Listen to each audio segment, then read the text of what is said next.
Like I was just telling you guys, it's Billy Carson, aka Forbidden Knowledge. It's going to be a lot of people in here tonight. Got a lot of people popping in here tonight. It's going to be a long night. Got a lot to cover tonight. Got a lot to cover. All right. And as you know, I always bring the receipts. So it's going to be a good talk. Okay. Take a sip of my Danger coffee. Shout out to Dave Asprey. Anyway, so what is today? What is this video about today? Billy Carson exposes fake debate video. All right, what is this? What is this all about? What is he talking about? What's happening out there? What's going on? Everybody wants to know what's happening, what's going on. Well, I'm going to tell you what's going on. Yes, I am. I'm going to tell you what's going on. So let's start from the very beginning. We're talking about four defendants. Actually, now there's a potential fifth defendant. Their names are defendant 1, 2, 3, 4, and potentially 5. These are not names of people because those people are actual defendants. And you'll see by the end of this video why I call them defendants. And so they're defendants, not people. You see, unlike this gang that use the name of Christ as their battle shield to go do evil things and do a lot of things behind the scenes that are very dark, and to try to create this global network for little old Billy Carson. They have to attempt, and it's a bad attempt. They have to network with hundreds of thousands of people all over the world to supposedly end Billy Carson's career. Well, they don't realize not only are they not ending my career, they're making me more famous because they call my name out every 5 minutes. I'm on their tongue and their lips every minute of the day. When they go to sleep, they dream about me. When they wake up, the first thing they do before they kiss their wife or their boyfriend, they talk about me. They post me and call my name 24 hours a day, nonstop. They're absolutely infatuated with me. And because of that, and because of what they have done now, they have created this whole energy field. That's what's behind me now, this flower of life energy. They've created this energy. There's only one force that exists in the entire known universe. One force, one consciousness. There's only one. And that one force can be used for darkness, and it can be used for light. Just like the Jedi. The Jedi will use the force for dark. The Jedi will use the force for light, and the Empire will use the force for darkness. It's up to the wielder of the power. But the true masters know how to turn that dark energy into light. So all this energy that they're in their crock pot stirring up, we're going to attack Billy Carson. We must do everything we possibly can, including making fake accounts, making bots and robot accounts to comment and hate and try to thumbs down videos and attack, and threats against his 12-year-old child, threats against his family, which I'll go over in a little bit, as they try to track down his goons, or whatever you call these people, these zealots. Track down, want to find out where I live, want to show up where I'm going to be, want to beg their followers for money to try to investigate and research me. Why are they doing this? Why are these defendants doing this? Well, there's two reasons, actually, maybe even three. The first reason is clout. These defendants, are actually clout chasers. That's what they are. They're pure clout chasers. Nobody really cares to know who these people are, except for the people that are in their religion, and which is not even a religion. It's more than religion. It's more like a cult. Because I know real Christians and I know cult people. This is a cult that they're involved in. I know real Christians, good friends that are real Christians. And what they're in is not Christianity. It's something totally different. So let's break it down tonight. We got 5,400 in the live chat. We got to get some more people in here. Make sure you guys share this video. We need more people in here. Get this video shared to everybody you can possibly get it out to. Get it on out there. Let's see if Billy Carson's career is really going to come to an end. You see, you can't end the career of an independent man, a self-made man. I don't have any corporate contracts. I didn't sign a book deal with a major company. I own my own publishing company. I didn't sign a clothing deal with a clothing company. I own my own clothing company. Nice threads too. My own watch, my own shoes, my own everything. You can't shut down somebody or end the career of somebody that that didn't sign a TV deal with a major network. I own my own TV network. It's not going anywhere. You can't shut down somebody or end the career of somebody that has over 140 social media accounts with over 10 million followers. And I really call you guys 10 million leaders, because I don't have followers. I create leaders on my networks. So you see, you can't really shut them down. You can't really end a career. All you can do is blow me up. And that's exactly what's been happening. But look, we're about to hit 6,000. We'll have 10,000 on here pretty soon. I'm just delaying a little bit. We'll have 10,000 people on here pretty soon, which is phenomenal. I want everybody on here. Get all your people. Keep sending more of your people over here. Send them on over, because this is going to be a beautiful discussion tonight. I'm looking forward to it. All right. So let's talk about the mindset of people that would want to attack a 12-year-old child. My stepson, the son of my wife.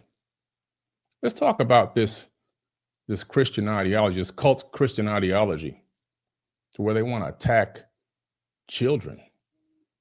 They want to find out about the children. They want to find that. They want to show up at the crib. They want to show up at the house. They want to pull up. Oh yeah, they never said this in any video.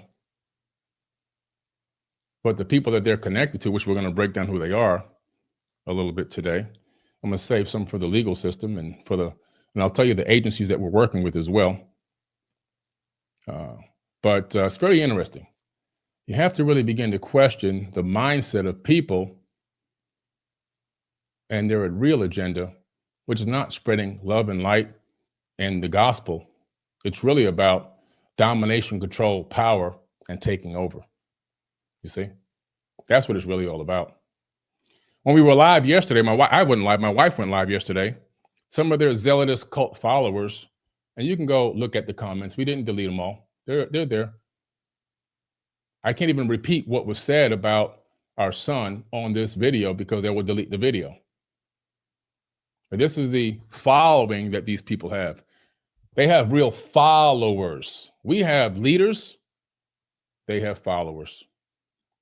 Because the people that are on our side, they would never bend their mouth to do some of the things, and also never take the bribes and take these secret phone calls that have been going out to try to recruit more people, to ask a lot of incredible questions and to dig deeper and to try to raise money and beg for money and to try to find out addresses and locations and all this kind of stuff. Threats of, we're going to be pulling up, we're going to be showing up at these events, from the top all the way down. So defendant number one is part of a ringleader program. He's not the main ringleader, but he's one of them. And we're going to be going a little bit into that tonight as well, while we still also talk about this contrived debate situation. Okay. But this organization that is defendant, I'm sorry, it's not defendant number one. I'm not going to actually call him defendant number two, because he's actually technically number two on the docket that we have. Defendant number one, we'll be talking about him in a minute. Defendant number two, he is a person that's heavily involved in the super left NDP. And they're backed by religious zealots. A lot of them are with the University of Ontario, which we've already been in talks with the University of Ontario. And they're heavily involved in bribes for false information and doing a lot of what you would call research. If somebody has real knowledge, if somebody has, if their word is so powerful, if their holy words that they know and all their history that they supposedly know is so incredible and so true, why they got to do all this for little old Billy Carson? Why they got to come for little old Billy Carson? Right? Why is that? It seems as if they just don't have the power they thought they had. Right? So we're heavily involved in a lot of research, along with sharing information with different parties, different organizations. One is the RCMP, that's the Royal Canadian Mounted Police. Through them, we were able to get connected with the VDP, the Vancouver Police Department, also the CFSEU, which they then linked us there in a conference call. So we're dealing with the Combined Forces Special Enforcement Unit. And they're involved in a lot of organized gang-related crime. That's what they're involved in. And why is it gang-related? Because in America, this would be called a RICO. When you put a group of people together and you begin to organize and you conspire to attack through cyber attacks, through physical attack, through threats, and you also you create this environment for negativity. You create this environment for potential threat of life. You create this environment for zealots to feel that they're now empowered to injure, potential injury, and things like that, or to disrupt business. That's a RICO. But they have something different in Canada for that, as we were told now through the attorneys and the talks we've had so far. And also the Canadian Anti-Fraud Center, the CAFC. Cybercrime involves fraud, phishing, and other online fraud, including scams.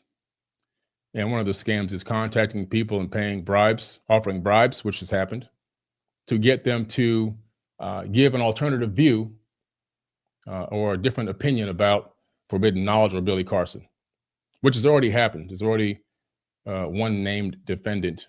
That'll be defendant number 3. Okay. Pretty interesting stuff tonight. So where are we at now? We got 7,000. Come on, let's go. Come on, bring the people on in there. Get this video out there now. I got a lot to talk about tonight. This is the video y'all been waiting on. I saw one of their videos go. I said, the video you've been waiting to see. Now, that ain't the video you've been waiting to see. Nobody's waiting to see their videos. Nobody cares to see their videos. Only the people that are already in the cult or people that are just curious. The people that want to see videos or the video they want to see is the ones that I'm putting out. And nobody puts out more volume of videos and content than I do. Not nobody in the world. Not one single person. You may try to collectively create a whole bunch of content by passing the same video around 100 million times, talking about 2 things or 3 things. That's all you really have. You have nothing else to talk about.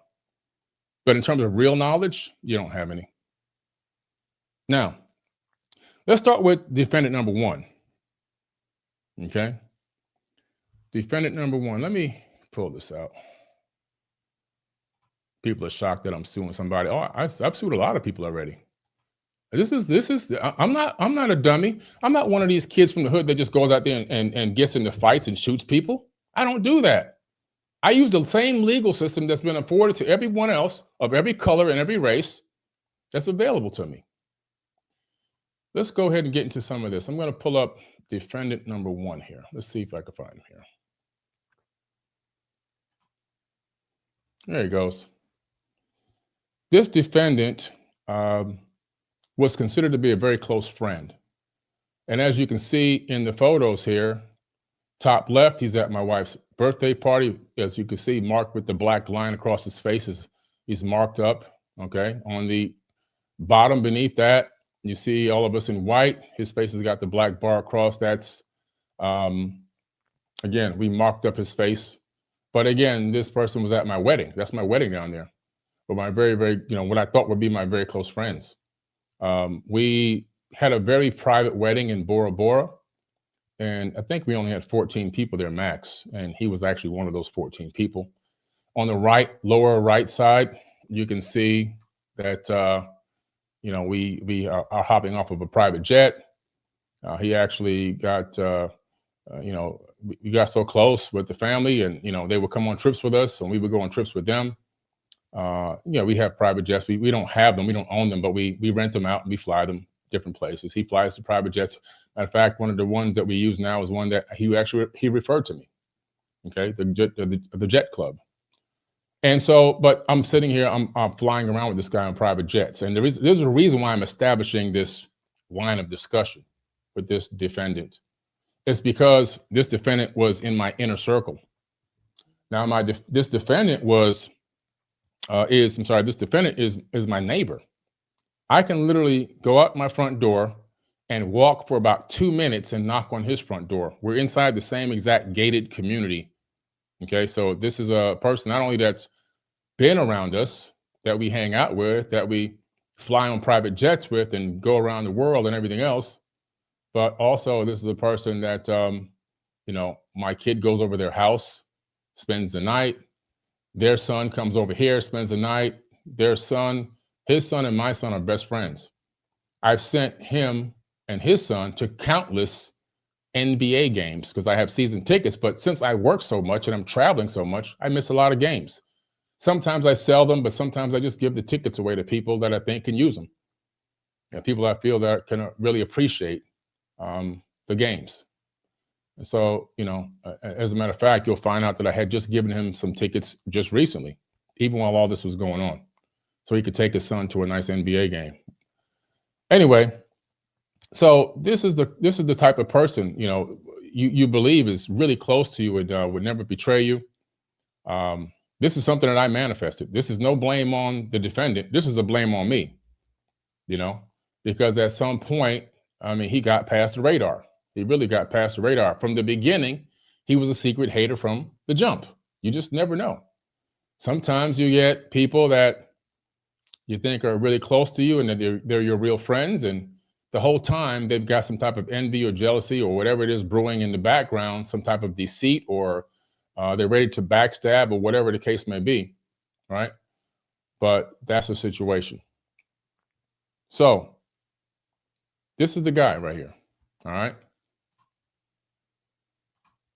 So why would I show something like that? Well, I'm establishing a relationship, and it's very important as to some of the videos that have been put out there that have been circulating, where you see me pull up to his house, or I don't pull up, I ring the doorbell. And I'm going to play the audio from me ringing the doorbell because I recorded myself at his house with an audio. And thank goodness I did that, because the audio tags the date, the time, and you can hear me speak my location, where I'm at, what I'm going to do, and the doorbell that I ring. You can hear the doorbell ring. Okay, it's very, very important that I establish this timeline. This is called evidence. This is called evidence. Okay, because people out there in this gang, this gang out there, I do call them a gang, this organized crime gang, they want to establish me as some type of a crazy guy who pulled up on a YouTuber when that's not what happened. Okay. Now I actually got very sick. I was extremely sick and went in the hospital prior to this whole thing happening. And when I say I was sick, I was deathly ill. I actually almost died. We did a whole podcast about this maybe a couple of months back when it first happened. I'm still not fully out of recovery. Okay.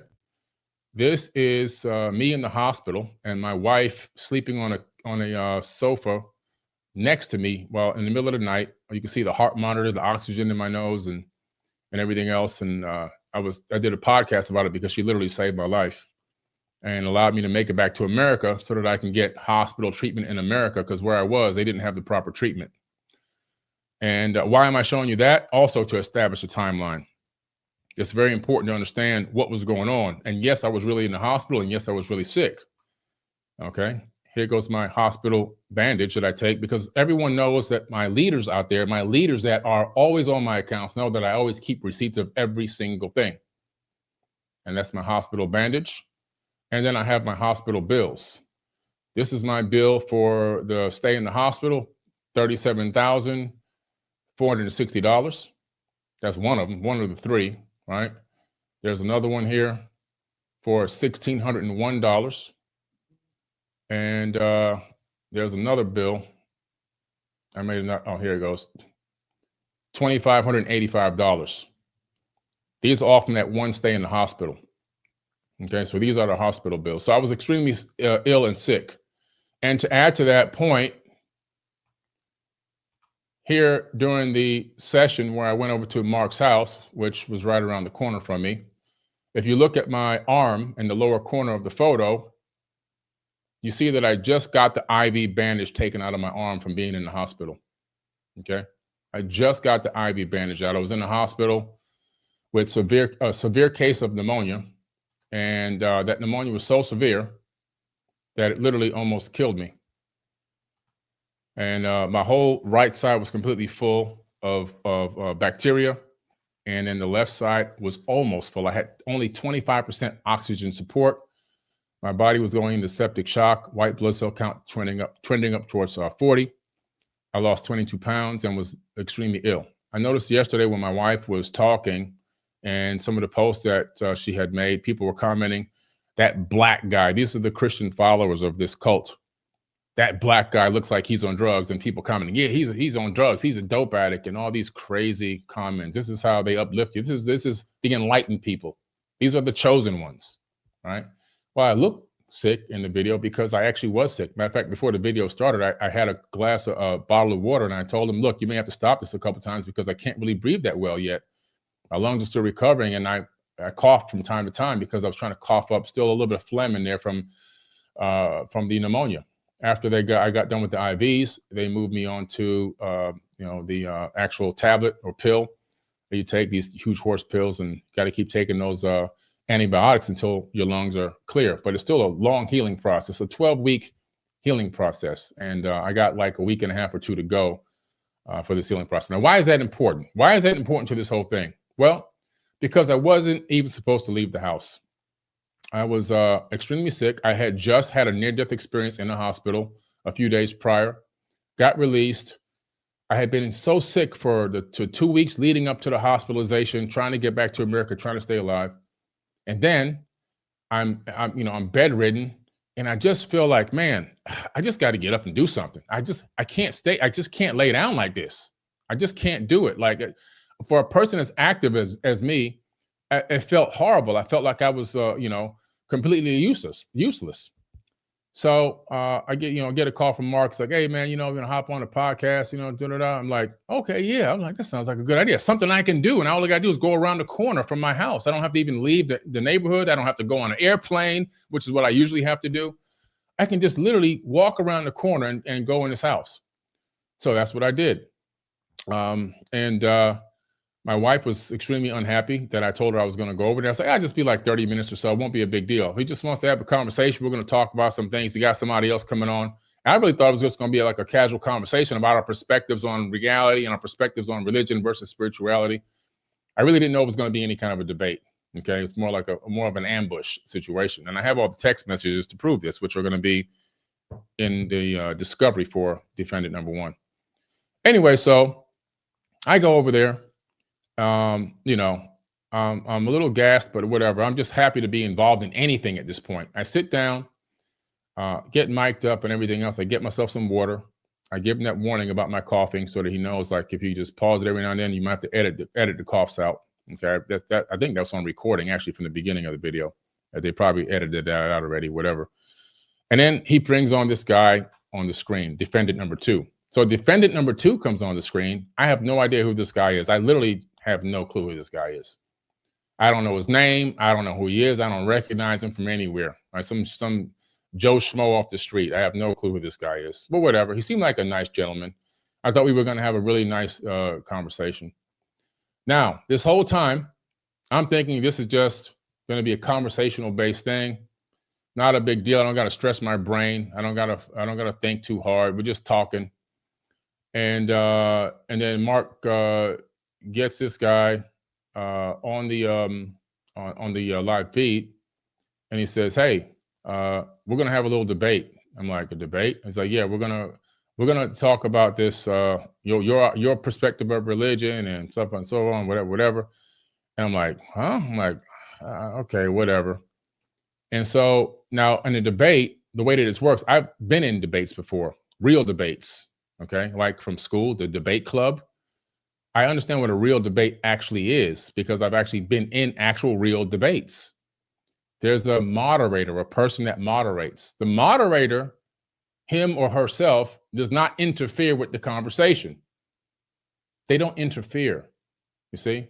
They don't commandeer the conversation. And the moderator is there to allow both parties to actually get a chance to talk and get their point across. But that's not what happened. What happened was, as we opened this up, the moderator asked the first question, not the defendant number two. Okay. Now that's interesting. So I go, okay, this is from the jump. I'm like, well, that's kind of strange. If this is a debate, then it's supposed to be a little bit more organized. I said, well, maybe he doesn't have the etiquette of knowing debates like I do, because I've been in real debates and so whatever. I didn't think of nothing of it at that exact moment. So the first thing he asked me is about the gospel, the gospel of Jesus's wife. Okay. I think that was the first thing. It might have been the second thing, but it might have been the first thing. Either that or the Sinai Bible question.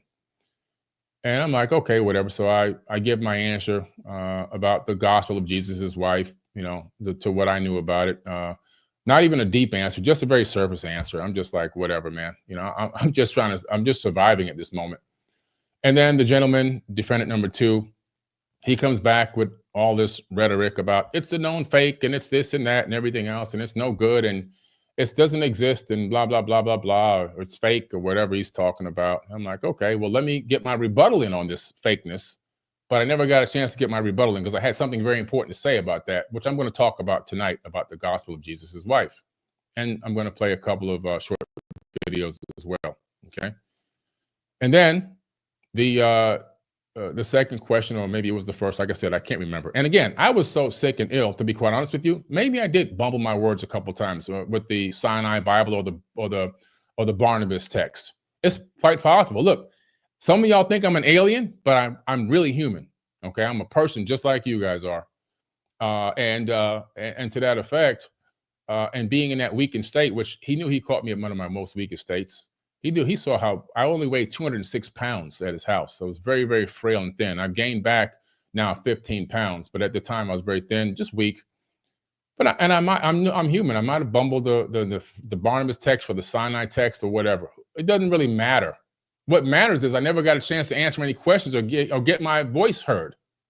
That's what really matters. But I'm going to break down the Sinai Bible tonight, and I'm going to break down the gospel of Jesus's wife and some other things tonight as well. I'm going to break them down the way that I wanted to talk on that video, but never got a chance to say anything. And then what they did was, they're pretty slick. So every time I had something really important to say or a deep question to ask, defendant number two video would just magically disconnect. Boop, he's off again. Oh man, he's off again. I don't know what happened.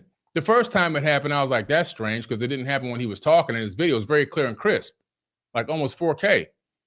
Then he comes, he gets back into the live feed, to the whatever app they were using. I'm not sure what kind of app it was. He's back on. He's dialed back in. Now I'm trying to ask my question. I'm getting overridden with other texts, other words from defendant number one. He's overriding what I'm trying to say, everything I've got to ask. He's talking over me. I'm the person that's there supposed to be in this debate. I can't even get a word in. And as soon as I say one thing, the other guy, defendant number two, he's overriding and talking over me. I'm just sitting there patiently, just quiet, okay. You can see me, I'm just sitting there. Then all of a sudden I have something powerful to say and a response to say, boop, disconnects, video disconnects right when I start talking again. No more video feed gone. I'm like, this is crazy. Now I see what's going on. This is an actual setup, because every time he would come back and start talking dogmatically and talking all this garbage, he would then pick up his cup and do this and give a smirk. So I saw then at that moment, I realized, oh, this is a contrived setup video to make me look like I'm some type of dummy and I don't know what I'm talking about. So they can go bragging to all their Christian buddies and friends in their cult and, oh, he didn't know the answer to these two questions. Not really. Again, I try to hold off at having faith that maybe Mark wouldn't be involved in something like this. Third time happens again, disconnects the video feed. Fourth time happens again, disconnects the video feed.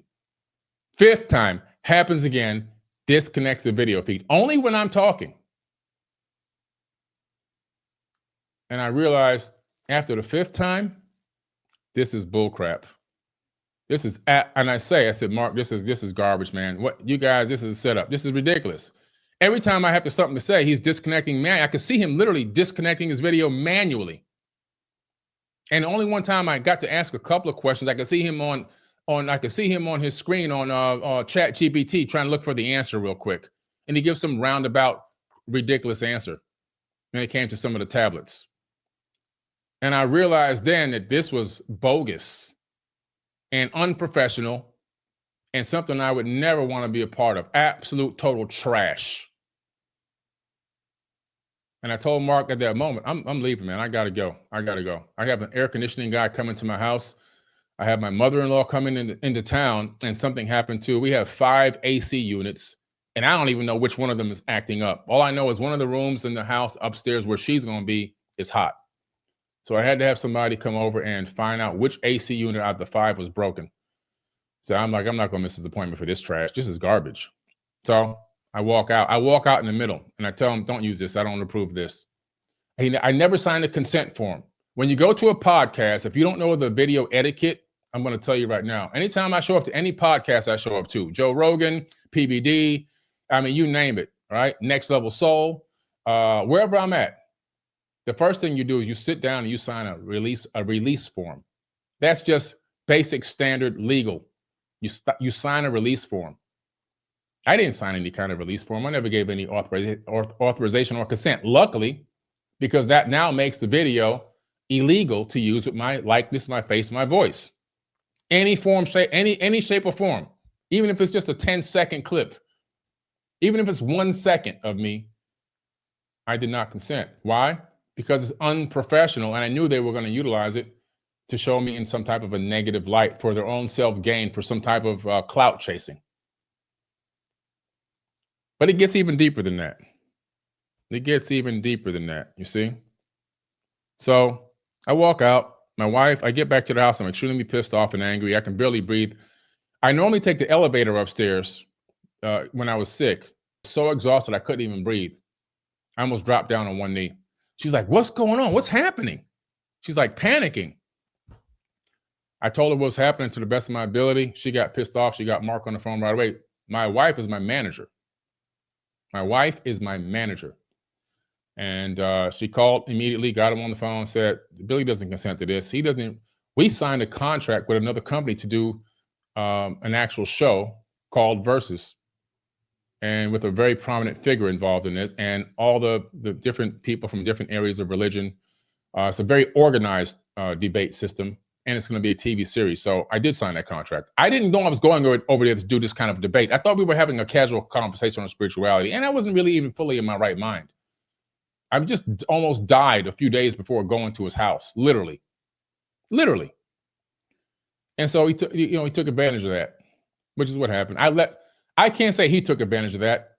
I allowed him to take advantage of that because for whatever reason, I was just weak. And sometimes you trust people, especially when you've been around them that long and that much. Whatever the case may be, it happened. She was very upset. She called him. She put a do not consent in immediately. And that ended that call. Then he kept trying to send me messages. He was sending me so many messages, which I'm going to put some text messages on the screen tonight, but I can't put all the text messages on the screen because a lot of it is going into evidence. Because defendant number 1 is going to be sued for $1 million and possibly even more. But the messages were coming into me, were talking about the desperation that he's in to get this video out.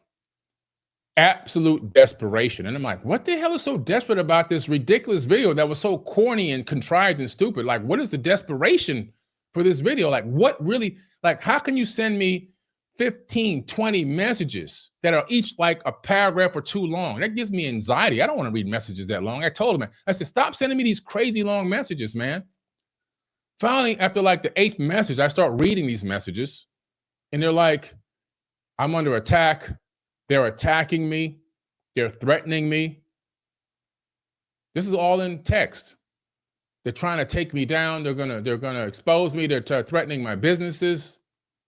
All these things he's telling me. He's in panic mode, like super panic mode, like the mafia is after him. Well, they really were, because these people operate like the mafia. They're very evil people. Don't let the Christian name, Protestant, and all these different names that they got out there for these people fool you. These people are dark and they're evil and they're very manipulative and very contriving.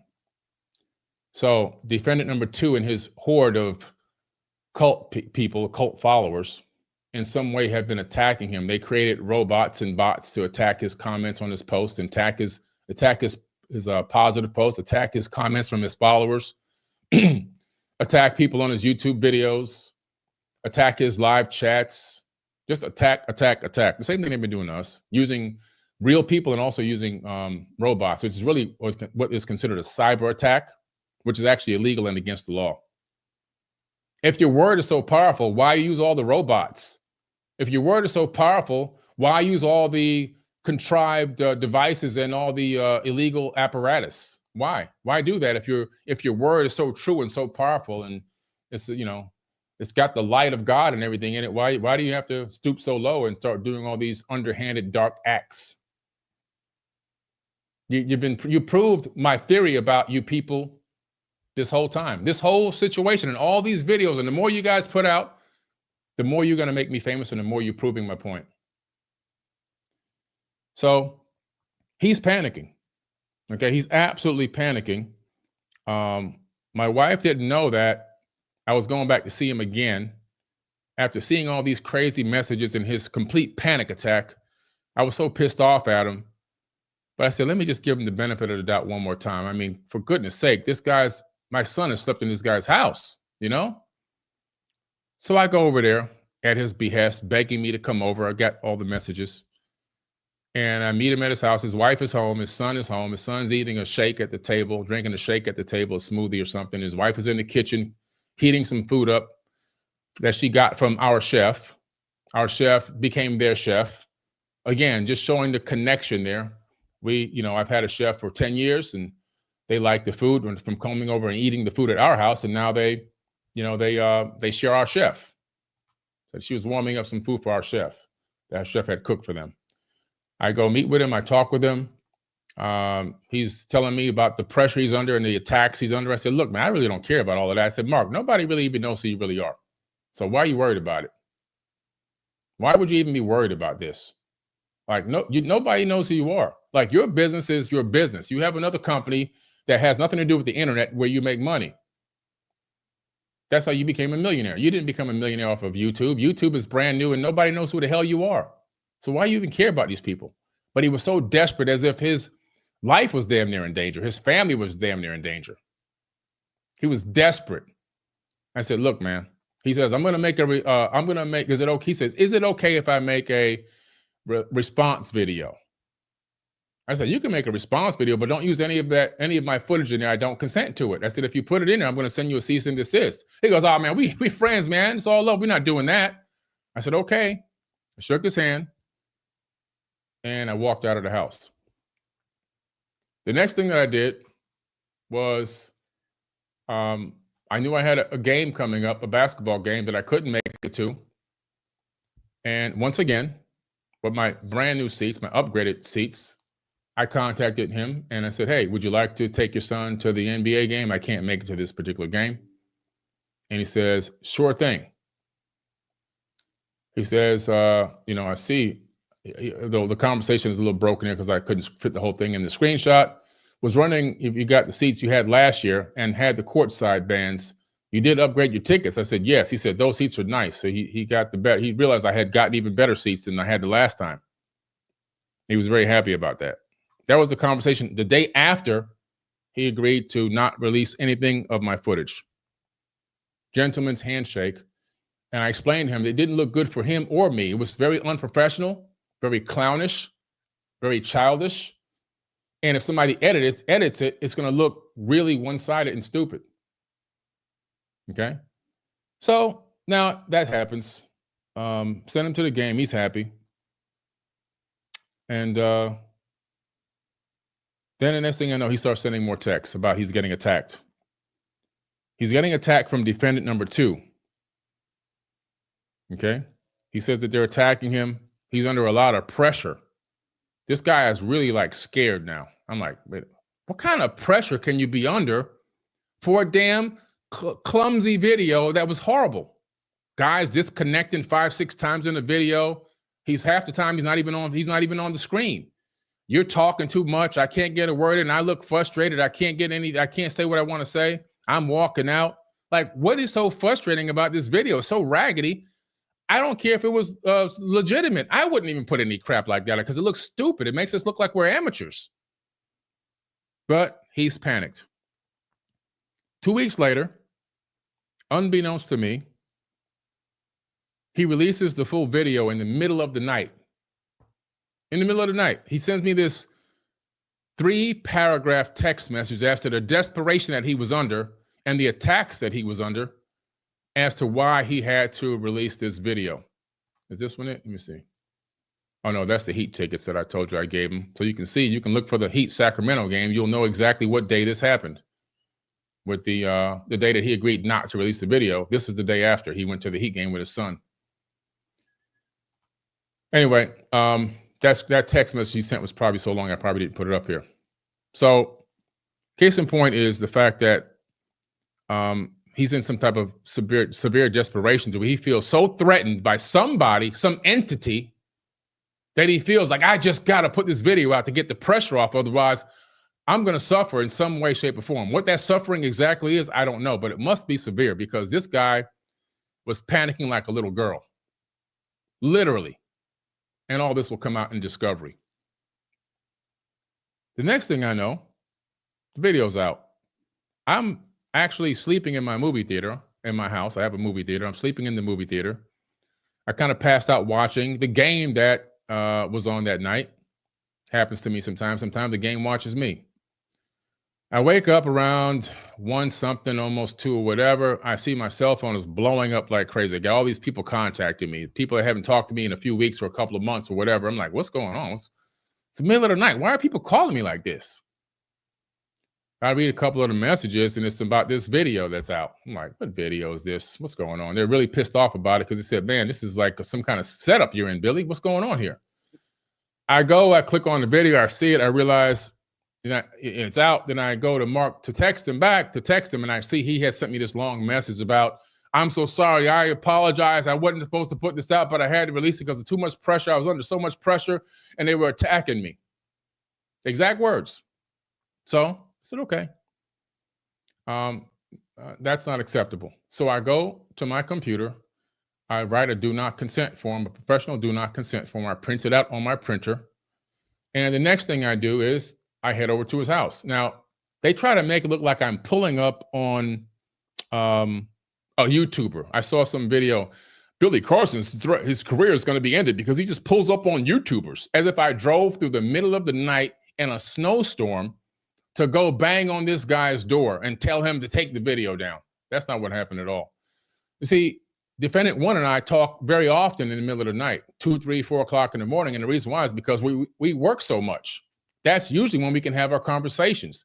I've got dozens of conversations and dozens of times that we've met and talked in the middle of the absolute night. When people are sleeping, we're up. We only sleep about 4 to 5 hours a day. Sometimes I sleep 6 max just because my wife really wants me in bed sometimes. So, but that's all we sleep. People that are busy, we're busy people. We're not slackers out here. We're grinders. So we're always up talking. So for me to get up and say, I got to go over to his house. I got to find out what's going on here. It's my friend.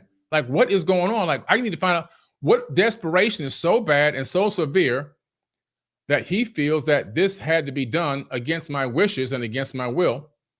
So I get out and I go to his actual house, which is right around the corner in my gated community.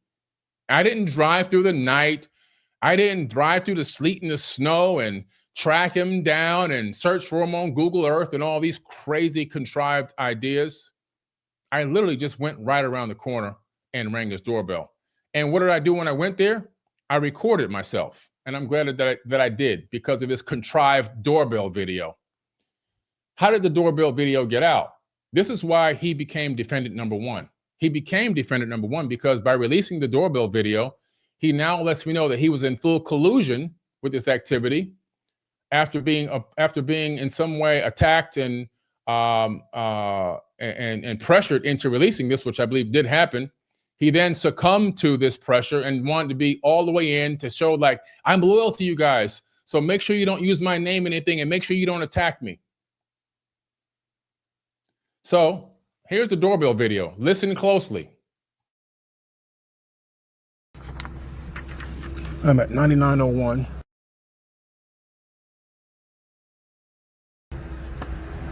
Approximately 2:29 a.m. Eastern Standard Time.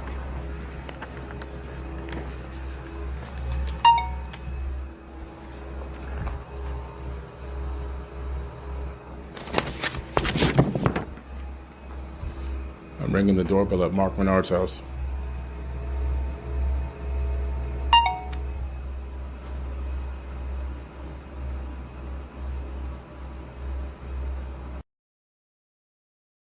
Okay, well, there goes your evidence.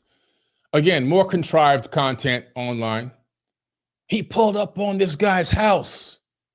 He pulled up on the YouTuber. Really?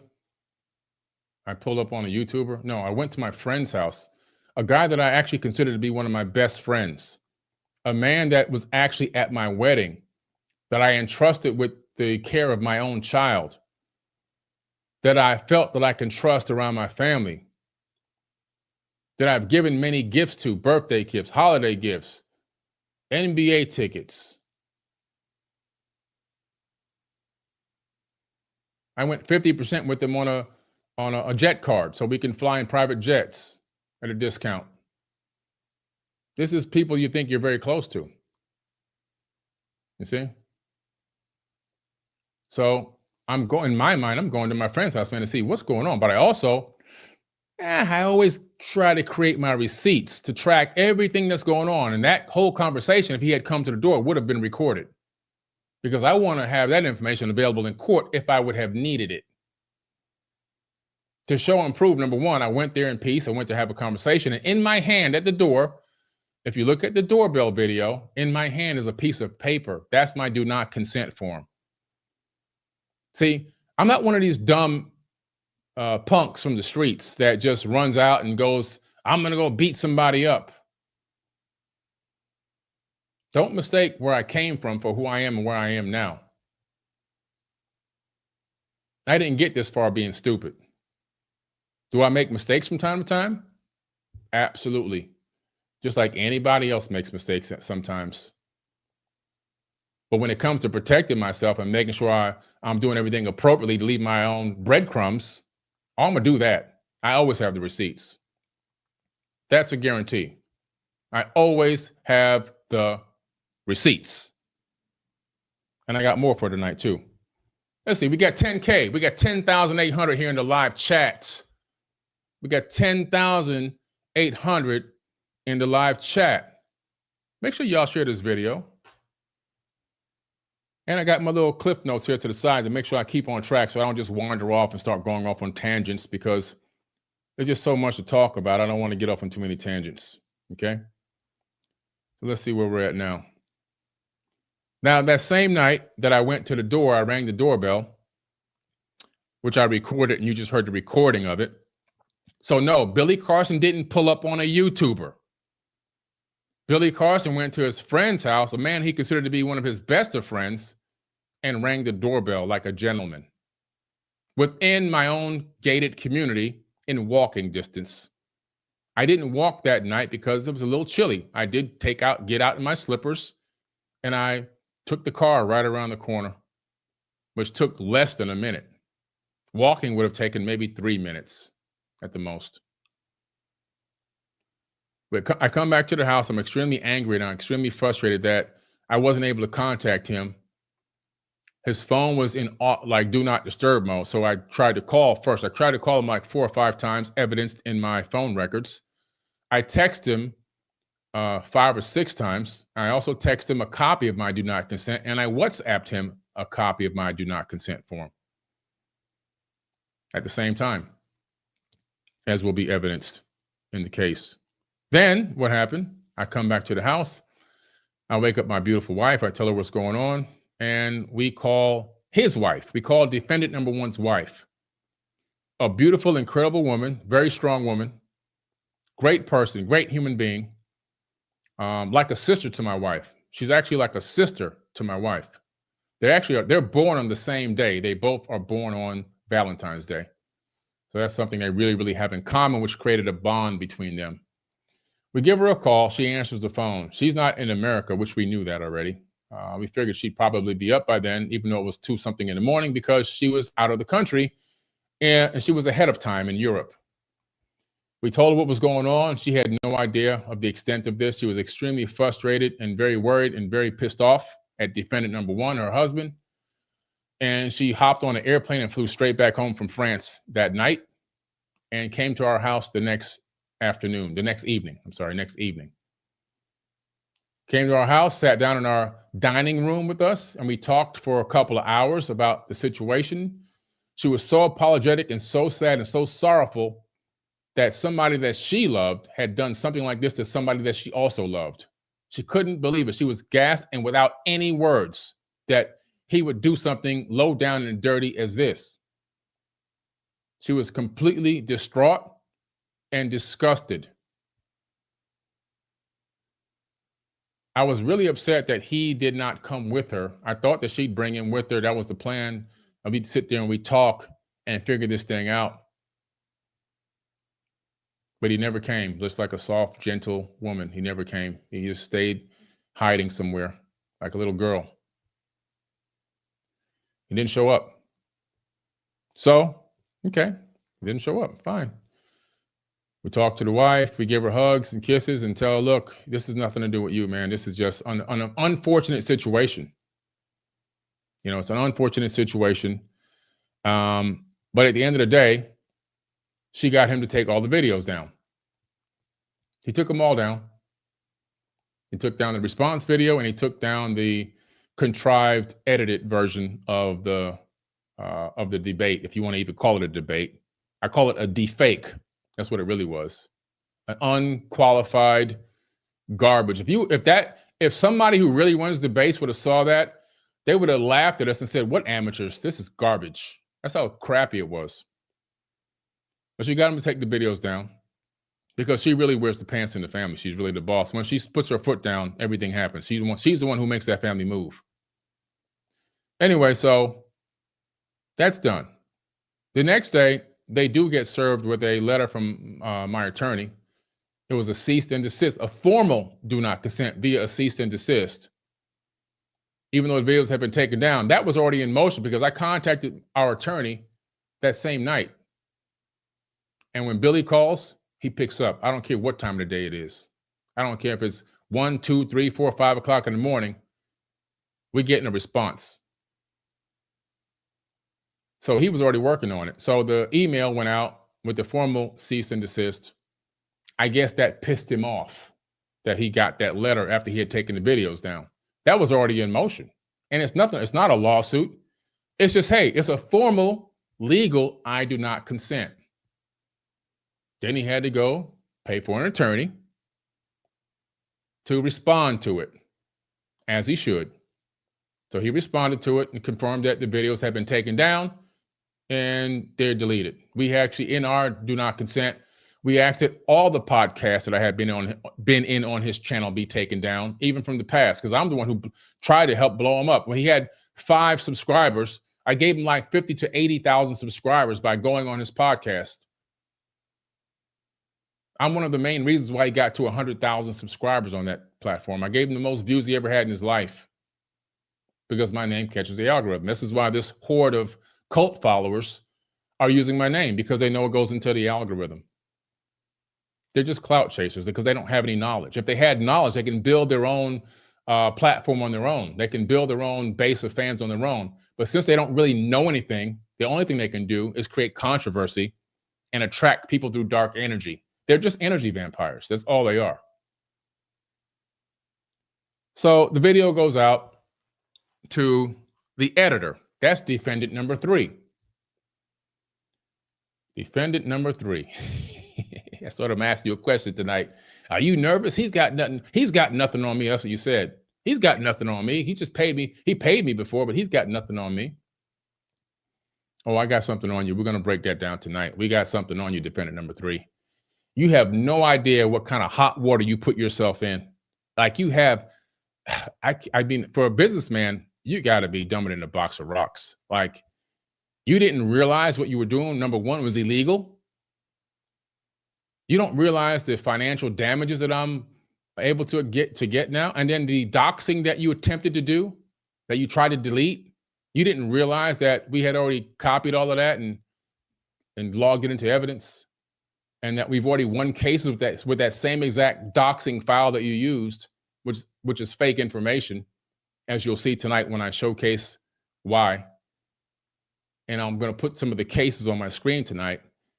You, my friend, defendant number 3, are going to spend a lot of money, all the money. Well, you only made probably $50, $60 on YouTube. So, you know, your Instagram isn't even monetized. So you made no money, except for the money that you got paid by the defendant number 1 to edit the video.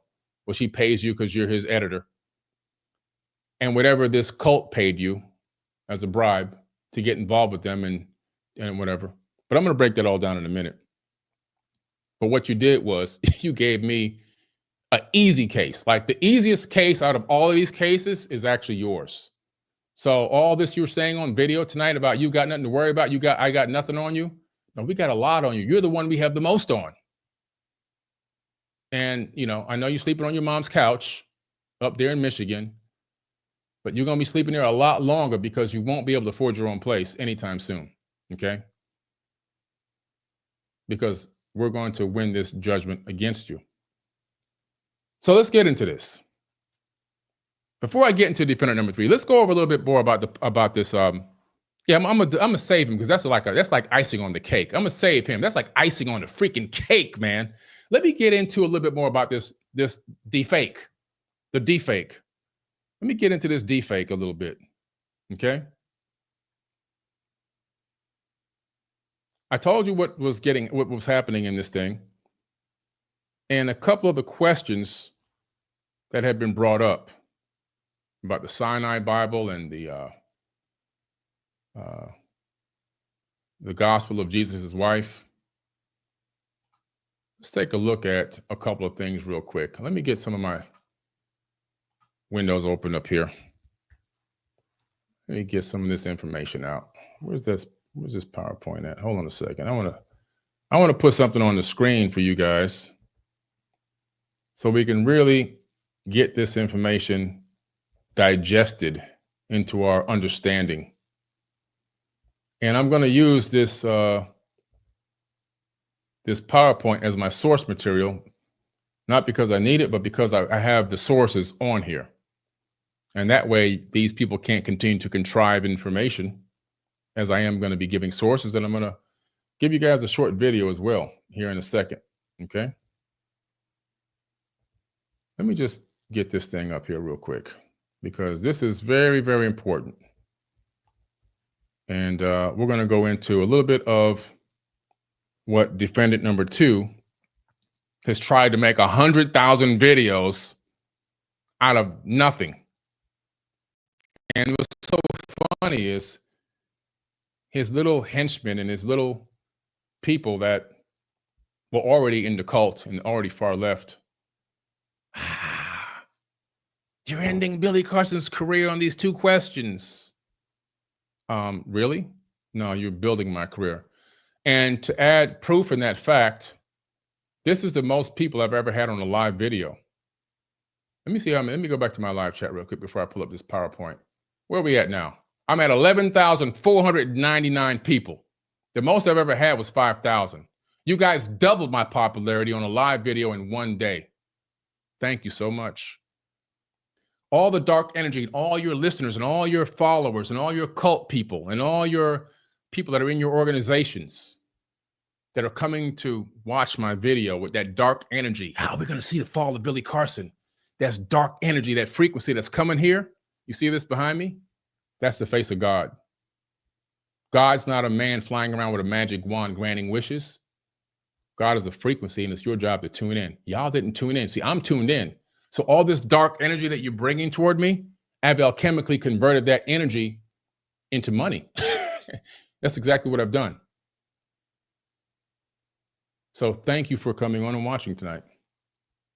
Now, let's get into this. Let me get this. I got to get this.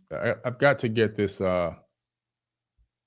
this PowerPoint in here real quick. I thought I had it on that computer, but I'm gonna send it over there real quick so I can open it, and then I'm gonna get back into defendant number 3 and break him all the way down. I'm gonna break him all the way down, guys.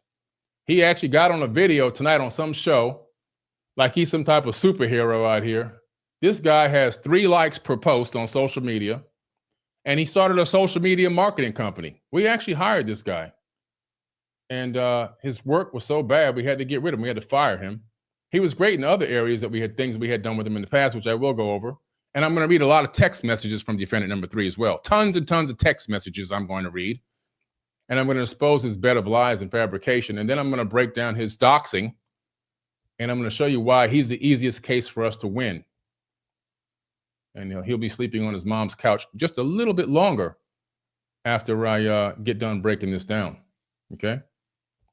All right, let me get this this doggone PowerPoint over here. I'm going to try it a different way. It's not cooperating with me, so I'm going to try one other way. Because I want to get a little bit more into the deepfake and finally get a chance to say, let me turn this volume on. Finally get a chance to say what I wanted to say. Let's see if I can get this presentation in here. What's this? Because there's a lot I wanted to say and didn't get a chance to. But we're going to go over some of that tonight.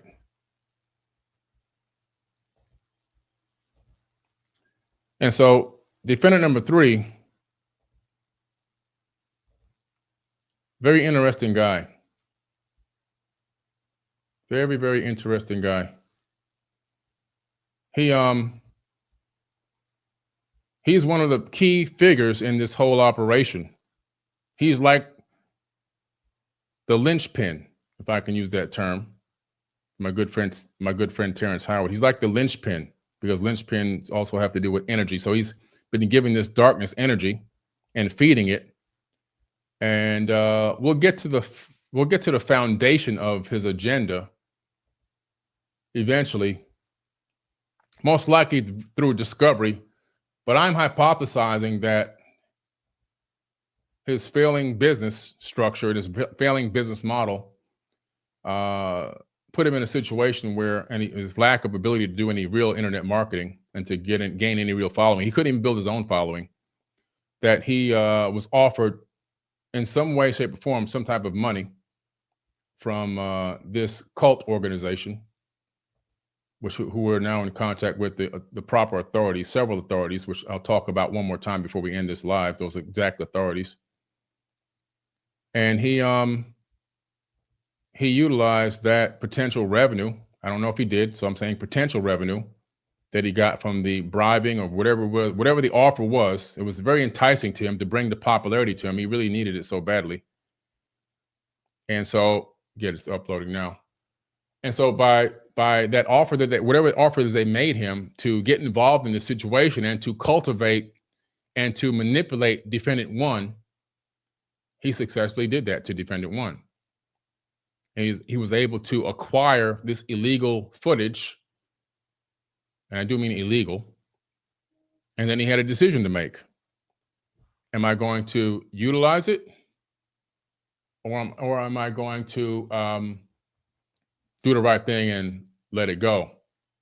But he had an incentive. There was an extra incentive for defendant number 3 to take this footage and put it out. He has a direct connection in some way, shape, or form to defendant number 1, which we will find that out in discovery. The money that you thought you were making and the popularity you thought you were making is all going to be spent on attorney's fees. And I don't care if I win or lose. I just want you to spend money. You see? Let's see if this is it here. So one of the questions that was brought up was the information about the Sinai Bible.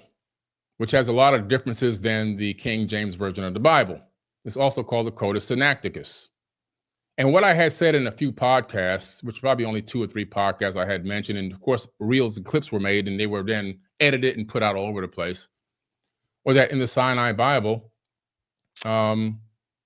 it appeared that Jesus had never been crucified. I said it's quite possible that Jesus was never crucified.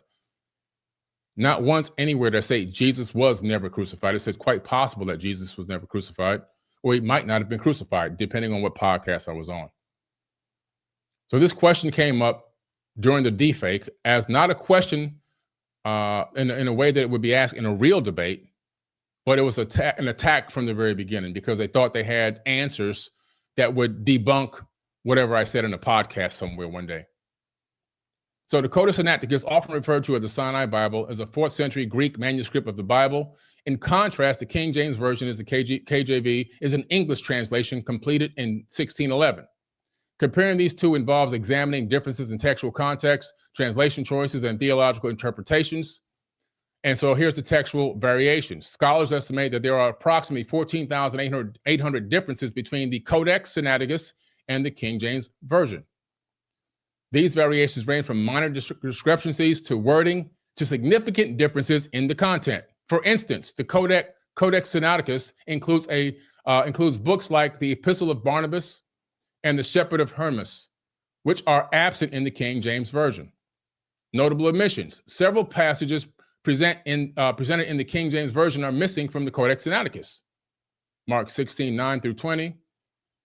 The longer ending Mark detailing the post-resurrection appearances of Jesus is absent, doesn't exist. It's not in there. That's Biblical Archaeology Review. Biblical Archaeology Review, that's the source. It's one of them. There's 8 sources, but that's just one of them.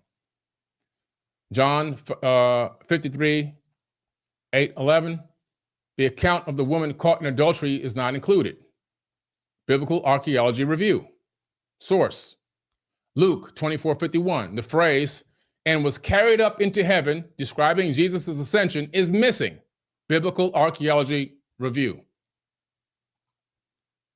Now, they based 100,000 videos, and I do mean 100,000 videos of complete foolishness off of this information. And I'm sure they'll make a response video talking more crap and using my name. They can just listen. It is what it is. Those are opinionated videos. At that point, that doesn't matter. But the original video that I did not consent to, I'll be paid my pound of flesh for every appearance that it shows up on the entire internet. I will be. Trust me on this. Or there'll be judgments. And when you go to buy a house, or when you go to sell something, when you go to do anything, I'll have to get paid first. And I'm going to take all of that money, all those winnings, and I'm going to buy a huge strip of land. Me and my wife already figured it out today. We're going to buy a huge strip of land, and we're going to build mini homes on there for homeless people with all the money, every single penny of it. And we're going to document it, and we're going to post it. We're going to turn your darkness into light. Translation differences. KJV, translators worked from a limited set of late medieval Greek manuscripts, primarily the Textus Receptus and Hebrew texts available in the early 17th century. In contrast, the Codex Sinaiticus is an earlier manuscript reflecting a different textual tradition. These distinct source materials contribute to differences in wording and interpretation between the two versions.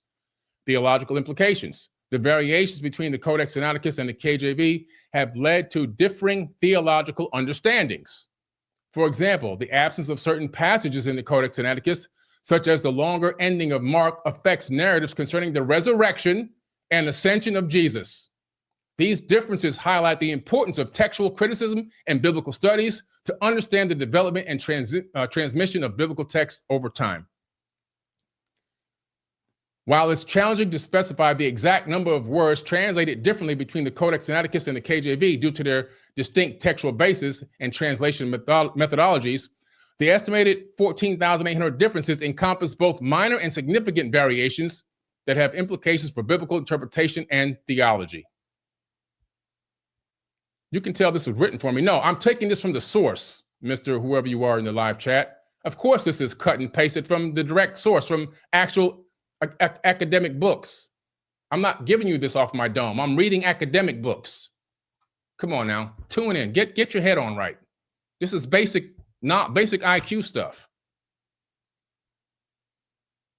So the next thing was about the gospel of Jesus's wife. I'll pull that back up in a minute. The next thing was about the gospel of Jesus's wife. That question came up. So, what's the question? In podcasts, I have been noted as saying it's quite possible they discovered the gospel of Jesus's wife. Fact.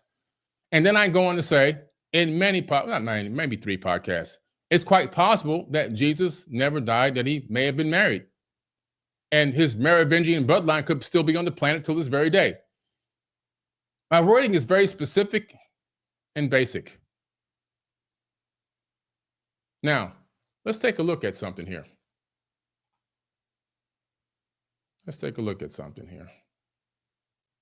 I know these guys are jumping up and down over there. Oh my goodness, we got to debunk it. We got to go ahead and do what you got to do. Listen, man, I'm the king. I'm the GOAT. Okay. You guys are just riding on my coattail. You have no real knowledge. You guys know nothing. It's just a whole bunch of heretical,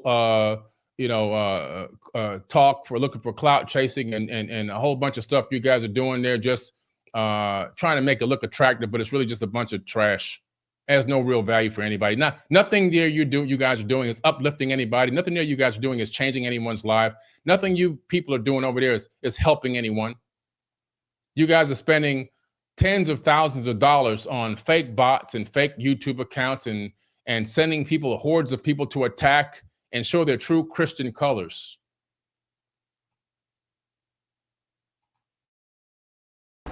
Debate is raging among academics and religious leaders over a recently discovered piece of ancient papyrus that makes a reference to Jesus Christ having a wife. Karen King, an expert in the history of Christianity, unveiled the 4th century artifact, which she says is the only existing ancient text quoting Jesus explicitly referring to having a wife, whom he identifies as Mary. King says the fragment of Coptic script is a copy of a gospel, probably written in Greek in the 2nd century. But what is, of course, exciting about this fragment is that it's the first case we have of Christians claiming that Jesus had a wife. Tradition has... He goes on to talk about, I can't play too much of it because obviously I don't want to get a copyright strike, but it goes on to talk about the fact that this the gospel of Jesus' wife, this text has been examined, it's been looked at, it's been research, has been everything you could think of by dozens of academics from all over the world, and everyone's looking at this thing, and it's creating a big stir, and it's creating a big woo-ha in the whole Christian community because it could potentially upturn the apple cart and everything else. But there's also some talk about it. Maybe this thing is real. Maybe it's not real. Maybe it's fake. Well, it reads like something out of a Dan Brown thriller. A Harvard professor is contacted by an anonymous collector with a tantalizing artifact, a small scrap of papyrus covered with an ancient text making the first known reference to the wife of Jesus. The notion that Jesus might have been married sparked controversy in the Christian world. And I'm joined now by the Harvard scholar at the center of it. Karen King is a professor of early Christian history at the Harvard Divinity School. And welcome. Thank you. So we're very intrigued about this collector. That's something that you have kept very secret. Would that lend more credibility to this if you could say where this originated? Well, if we knew actually more about the find itself, who found it in Egypt, how, the history of it since the find, that would be of enormous use. When things are found by professional archaeologists, that gives us really great information. But I think that a lot of people who own these things and who trade in them are anonymous. And so for me, the issue about knowing his identity, I don't think makes any difference. What really matters is the kind of scientific testing that's been done and that kind of work. So this scrap is tiny. It goes on to talk about how much scientific testing has been done. She really believes, and she's gone on dozens of interviews about this, that this thing was real. Now, maybe it's not real. Does that even matter? The fact that in my podcast or podcasts that I've been in, I actually blatantly say that it could be that Jesus was married and he may have had a wife and even had children. Now, why would I still have that opinion after people, academics, come out and try to say that this thing isn't real? Well, let me talk about that for a minute. Let me pull back up my my PowerPoint. Hold on a second.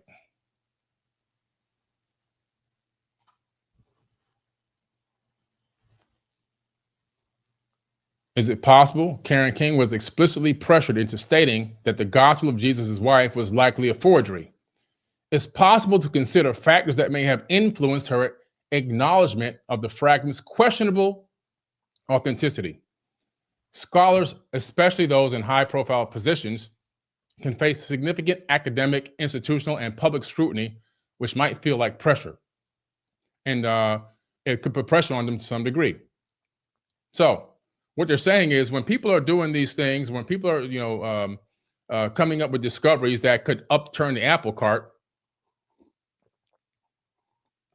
it actually puts a lot of pressure on the Christian community, because they have this mainstream ideology that they don't want to bend or break because it's been in place for eons. And what kind of academic pressure can they put on you? Now, I'm going to go into some actual recent, or not recent, but well, fairly recent in my terms of understanding history and dates and times and geological timescales, evidence of this happening before. And I'm not saying this thing is 100% real. What I'm telling you is I'm giving you a different perspective, which is what I always do. Academic pressure. The academic community largely dismissed the fragment after critical analysis revealed it was likely a modern forgery. Reputable scholars published detailed examinations, and institutions emphasized rigorous standards, and this overwhelming consensus could have created a sense of academic obligation for King to align with the evidence. She was extremely gung-ho for a very long time and fought against saying it was fake. That's an absolute fact. She fought against it initially. After the story gained international attention, there was considerable media focus on King and her research. A lot of pressure. Sounds like defendant number one's text messages. The pressure he was under. Sounds familiar to you? He was being attacked. He told me he was under so much pressure he couldn't take it. Investigators report reputable scholars publish detailed examination institutions, overwhelming. Okay, so then here it goes. The public scrutiny and media. After the story gained international attention, there was considerable media focus on her research. And investigative reports, such as Atlantic's expose, further cast doubt on the papyrus. So an outside source came and said, no, we can't. They got pressure, and they came with the external pressure and said, no, we can't let this go out. This can't be known as accurate. This public spotlight might have added external pressure to respond transparently. Institutional and professional expectations. Harvard Divinity School and other academic institutions would naturally be cautious about potential reputational damage, and it's conceivable that indirect pressure arose from the need to maintain the integrity of these institutions. Sound familiar? NASA making up lies about different things that they do. Yeah, they tell the truth in some things, but a lot of things they tell are obfuscated or lied about. And other organizations within government and everywhere else, especially when you're talking about anything doing with government and religion. Those two things are filled with the most lies and obfuscation and oppression. Personal integrity. King's acknowledgement that the evidence presses in the direction of forgery could also stem from her commitment to scholarly rigor rather than external coercion. So I'm also saying, hey, maybe she wasn't coerced. Or maybe she was.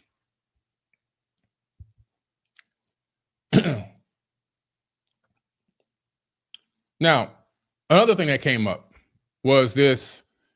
I wasn't talking. This is all the talking being done for me. So I caught this and I remember it because I haven't watched all these videos. I watched about 30 minutes of one of them and I realized how much editing was done, how heavily edited and dubbed that was.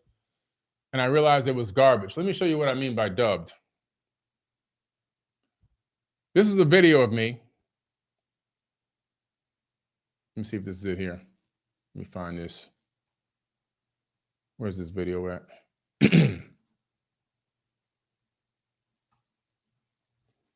This is a video of me speaking in Korean. 안녕하세요 여러분, 저는 빌리 카슨입니다. 포비든 노랫개로도 알려져 있죠. 만약 여러분이 성장 가능성이 있는 회사에 투자하고 싶다면 저희를 꼭 살펴보셔야 해요. 기억하세요. 1라운드에서는 주가가 주당 $1였어요. 왜냐하면 저희의 사전 평가액이 2천만 달러였거든요. 스타트업 치고 나쁘지 않죠. 우리는 정말 놀라운 성과를 냈고 몇 달 후에 저희의 사전 평가액이 3천만 달러로 올랐습니다. I don't know how that got on the screen, but let me hide that. There you go. Anyway, so yeah, I was talking Korean. Did you see my mouth? Take a look one more time. 안녕하세요 여러분, 저는 빌리 카슨입니다. 포비든 노랫개로도 알려져 있죠. 만약 여러분이 성장 가능성이 있는 회사에 투자하고 싶다면 저희를 꼭 Very easy to do, especially when you're editing. Anyway, so let me get back into this. Another thing that came up during the conversation was, and something that I didn't bring up, something that just defendant number 2 wanted to get off his chest, was that everywhere that Christianity went, women were, they were released from subjugation and they were rising up and they were gaining more prominence and everything else.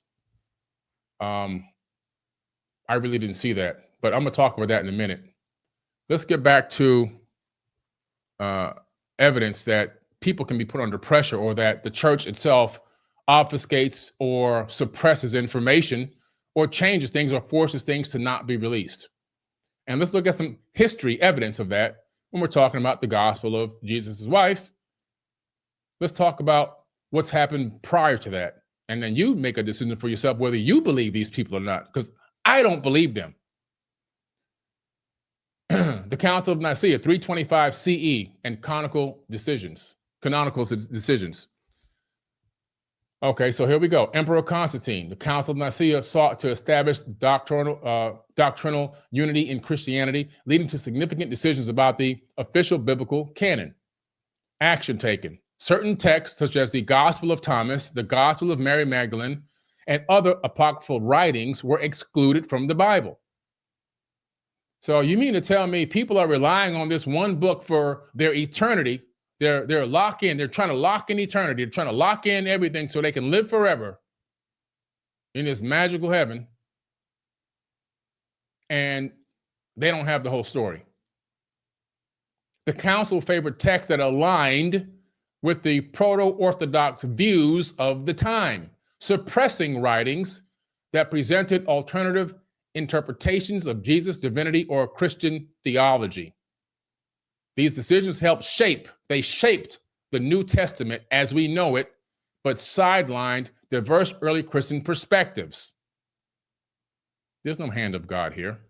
Just a bunch of contrived trash like these people are doing with my video that they didn't have the right to actually utilize. You see? The suppression of the Wycliffe Bible, 14th century. John Wycliffe, an English theologian, translated the Bible into Middle English to make it accessible to lay people. Why? Because ain't nobody going to read that Latin, and nobody wants to read that garbage British. They want to read this thing where they can understand what the heck it's talking about. The Catholic Church declared Wycliffe a heretic and banned his translation. The church maintained that only Latin was the appropriate language for scripture, ensuring control, sound familiar to you? Control over biblical interpretations. The church feared that access to the Bible by common people, the commoners, might undermine clerical authority and foster dissenting interpretations. More manipulation, more contrived garbage. Sound familiar to you? They have a history of doing this. This is how they live.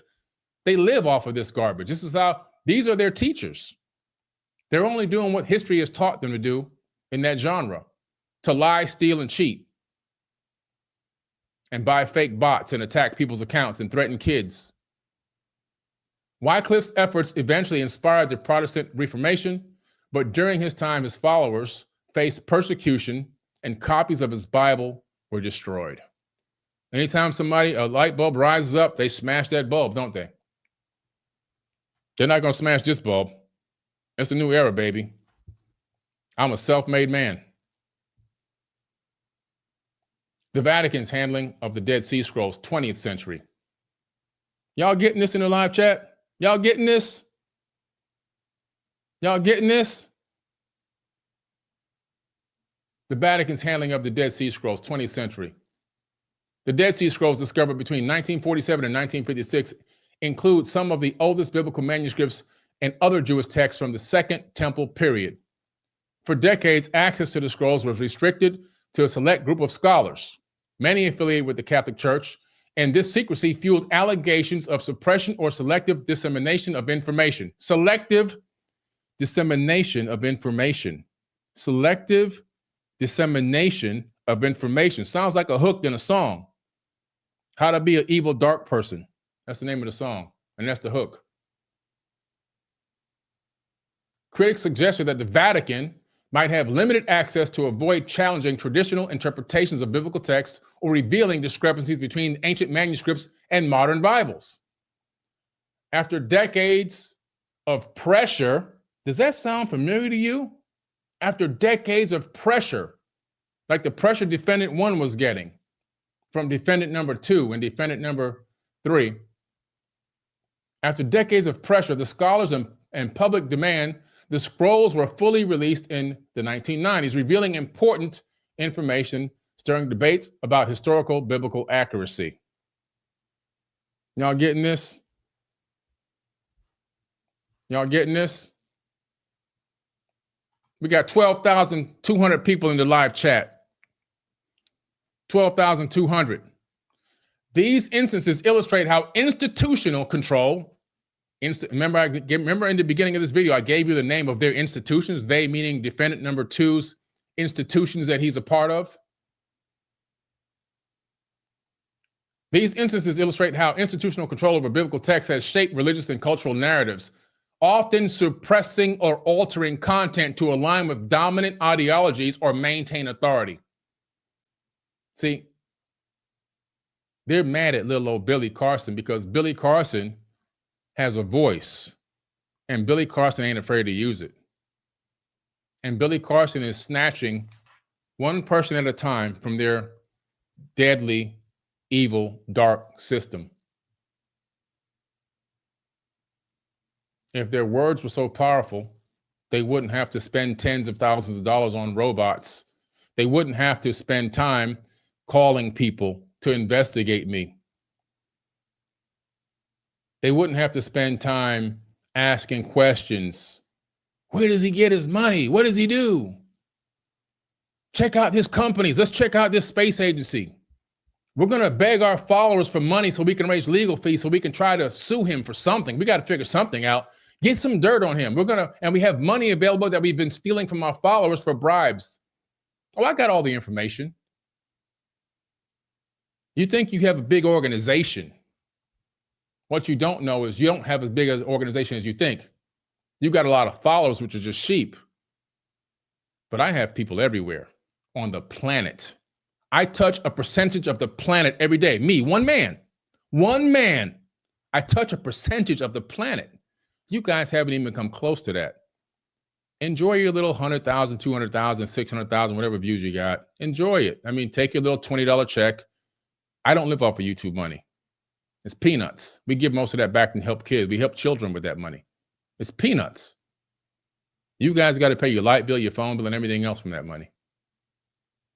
All your expenses, and then try to get your technology right, and then try to contrive any kind of way you can to take over somebody else's situation by getting on a coattail and clout chasing. It's the only way you can actually get any popularity because nobody really knew who the hell you were. And that really the majority of people still don't know who the hell you are. And when they keep seeing you make Billy Carson videos every single day, which is starting to become very tiring, people are already laughing like these guys are a joke. They're making Billy Carson videos every day. You're literally blowing me up. You guys are literally blowing me up. Like literally making me, I've gained like, I don't know, 20 or 30,000 followers across different platforms. Then you send them they're going to my offering pages and leaving negative comments on my offering, my registered offering for my sales of my company. We just delete them. It's not even a big deal. We just delete them. We press the delete button. They use all that dark energy. They thought they were doing something special. Coming on the live chat, typing in there. A lot of the live chat comments are just robots. We taking care of those, you know. You have so much power and this power of Christ in you, but you haven't shown me anything Christ-like. I haven't seen any Christ consciousness. I haven't seen any Christ power. I haven't seen any divinity. Nothing. So before I go to that one, 'cause I got a little bit more to go. I'm not done yet. I got a lot more to go. I'm taking my time tonight. How y'all doing in that live chat? You know, we got a lot of bots, but y'all don't know we got 5 people cleaning the bots out. Every time a bot posts, we got them cleaning them right away. So you don't see most of the bots in that live chat. We got 5 admins in there cleaning. 5 great human beings filled with the light, with the real Christ consciousness, like I have behind me. That's Christ consciousness behind me, the face of God. Not a man in a white robe. Caesar Borgia, a brutal killing murderer, is the image that people are walking around with, this Jesus image all these years. The guy who was the son of a pope that killed his own brother. Craziness. I believe in God. And I've said that 100 billion times. I believe in God. I believe there's a God. I don't doubt that one bit, because the quantum physics and the mathematics proves that God actually exists. I'm not an idiot. The evidence is all around us. The evidence is even encoded into my own hand. The distance between the digits in my finger, the distance between the last digit of the pinky to the bottom of the top of the wrist. That's all mathematics. It's all encoded. Pi, phi, it's all encoded. It's a fingerprint. The fingerprint of God is everywhere. It's everywhere.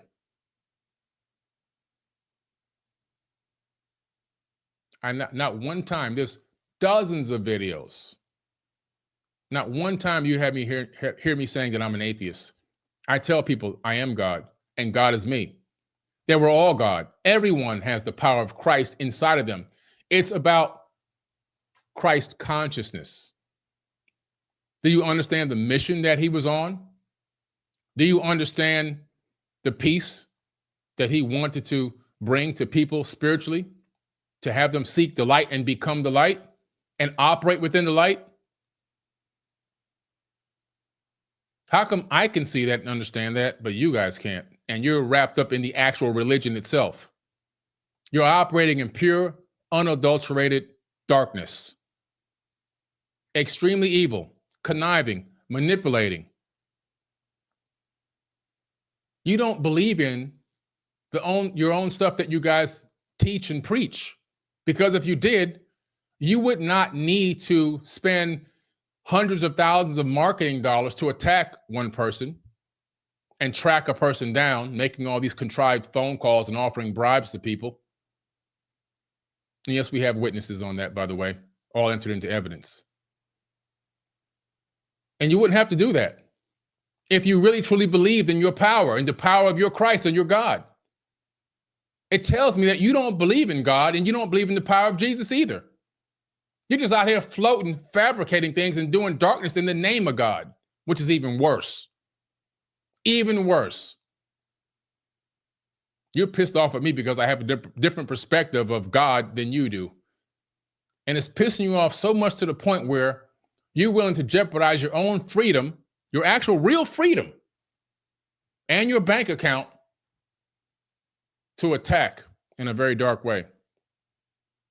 Not even realizing that all the energy you're throwing at me, I'm accepting it and alchemically converting it into light. I could have put this video out the next day or the day after. I said to my wife, no, we're going to wait. Let the anticipation continue to build.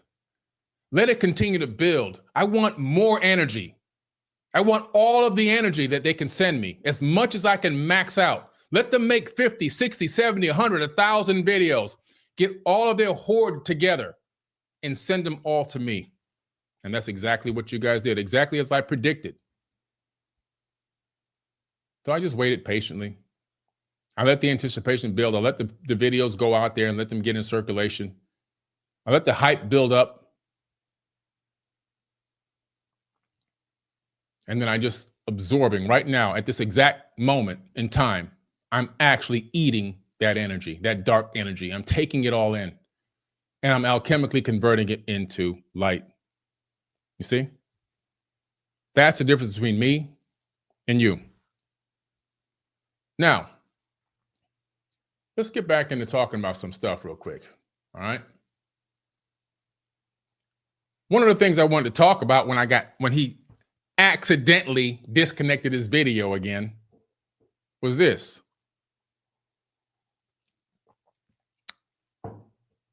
I'm talking about Abraham and Isaac.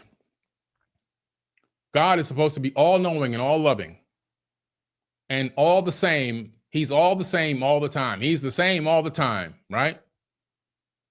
Well, if that's the case, and you really believe that the God of the Bible is the creator of the universe and has all-knowing, all-loving, omnipotent, and omniscient, that means he's everywhere at all times and knows everything before it even happens. All-powerful. The word all is big here, all-loving. Let's take a look at this. Then God said, by the way, God said this according to this text. Now, I don't really believe this is really God, the God of the heavens that created earth and created the universe. But let me just read it from their perspective. Then God said, take your son, your only son, whom you love, Isaac, and go to the region of Moriah. Sacrifice him there as a burnt offering on a mountain that I will show you. So God is now telling Abraham, hey, man, I require a sacrifice. So I want you to get your son, your only son, and bring him over here, man. And yeah, you're going to have to kill him for me.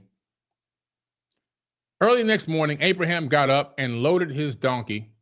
He took with him 2 of his servants and his son Isaac. When he had cut enough wood for the burnt offering, he set out for a place God had told him about. On the 3rd day, Abraham looked up and saw the place in the distance. He said to his servants, stay here with the donkey while I and the boy go over there, and we will worship.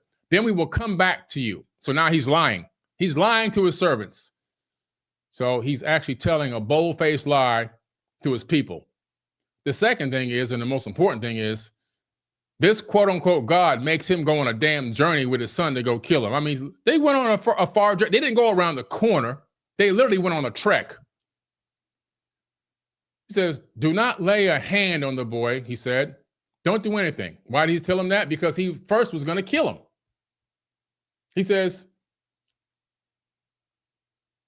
on the 3rd day, Abraham looked up and saw the place in the distance. He said to his servant, stay there while I and the boy go over here. We'll worship. We're going to worship and come back to you. And then what happens? He actually gets ready to kill his own son. He literally gets ready to kill his own son. Abraham took the wood for the burnt offering and placed it on his son Isaac, and he himself carried the fire and the knife as the 2 of them went on together. Isaac spoke up and said to his father Abraham, Father. He said, yes, my son. Abraham replied, the fire and the wood are here, Isaac said. So he made his son go gather the wood and get the fire going for his own death. If that ain't sick, I don't know what else is. But where's the lamb for the burnt offering? His son is asking. Where's this lamb at? We're getting ready to make a sacrifice to God. We're worshiping. We're getting ready. I went and got the wood. I got the fire. When they reached the place God had told him about, Abraham built an altar there and arranged the wood on it. He bound his son Isaac and laid him on the altar on top of the wood. Then he reached out his hand and took the knife to slay his son. But the angel of the Lord called out to him from heaven and said, Abraham, Abraham. He said, here I am, he replied. And obviously the angel tells him, hey, we were just joking. Don't really do that. We just was testing you out, see if you was really down with us like that. Sound familiar? Defendant number 1, defendant number 3, manipulation, sadistic.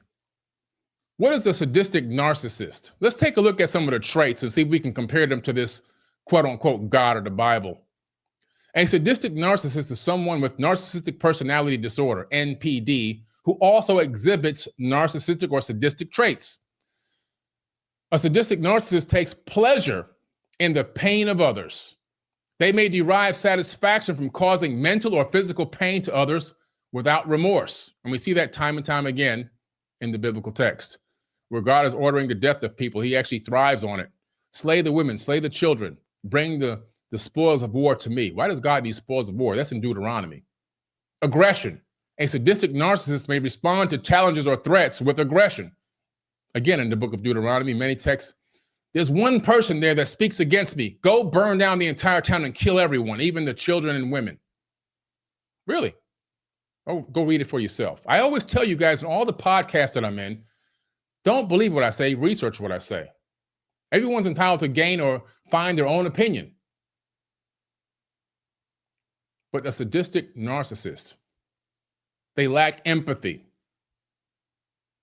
And that's what we see here. Let me ask you a question. Let me ask y'all a question real quick. If any of you out there on this live chat right now, how many of y'all have children? How many of you guys have children? Let me see in the live chat who has a son? Who has a son or a daughter? How many of y'all have children in the live chat? Let me see how many people have children. There we go. Good. A lot of children here. A lot of people have children here. Let me ask you a question then. I'm asking for a friend. If someone came to you right now today and told you to take your son or your daughter out into the bushes, lay them out across a rock, pick up a knife, and force it through their neck or their heart, would you do that? To prove a point of your allegiance to some person? Now, let me ask you this question. In that situation, being that we are human beings and now understanding mental health, what type of mental health issues do you think that caused the father and the son?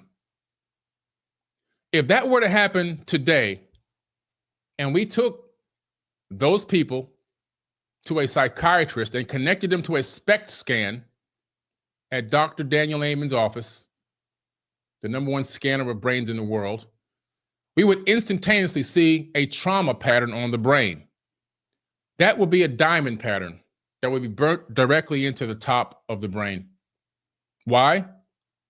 Because their brains have been altered from the traumatic experience. That event could have caused Abraham to have a heart attack.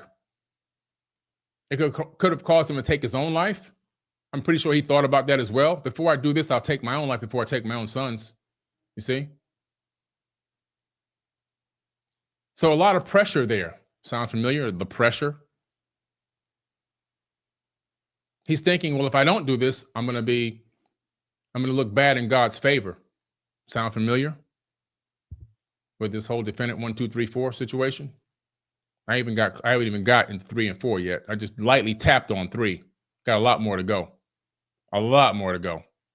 A lot more to go. He's the easiest case of all of them. He's the linchpin.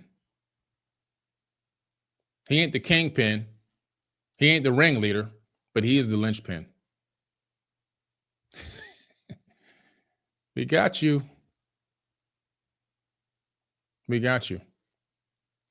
So, the mental trauma that created from doing something like that can only be done by a sadistic, evil, narcissistic mind. To get someone to go out and potentially off their own child and have them thinking, should I off myself instead? But if I do that, I might not make it into heaven. Now, the fact that this man was willing to do this shows me how ignorant he was and how self-preserving he was for his own self. I would never, ever put my son's life ahead of my own. I would take myself out instantaneously. You see, that's the difference between me and this guy. Now, they will preach to you all this stuff about him being this great holy man because he proved himself to God. No, he proved himself to be a doggone idiot, is what he proved himself to be. He proved himself to be a sheep, a self-preserving sheep filled with fear. That's what he proved himself to be. Anyone goes out today and commits a crime like that, and I do mean crime, they're going to be put to, depending on the state, they may get the death sentence or they may get life in prison.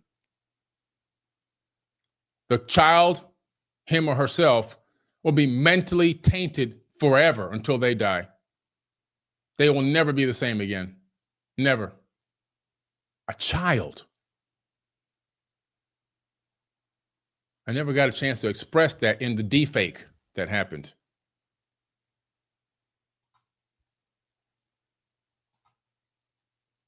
Let's take a look at the book of Deuteronomy before I get into defendant number 3. A lot of murder, rape, and pillaging in the Bible.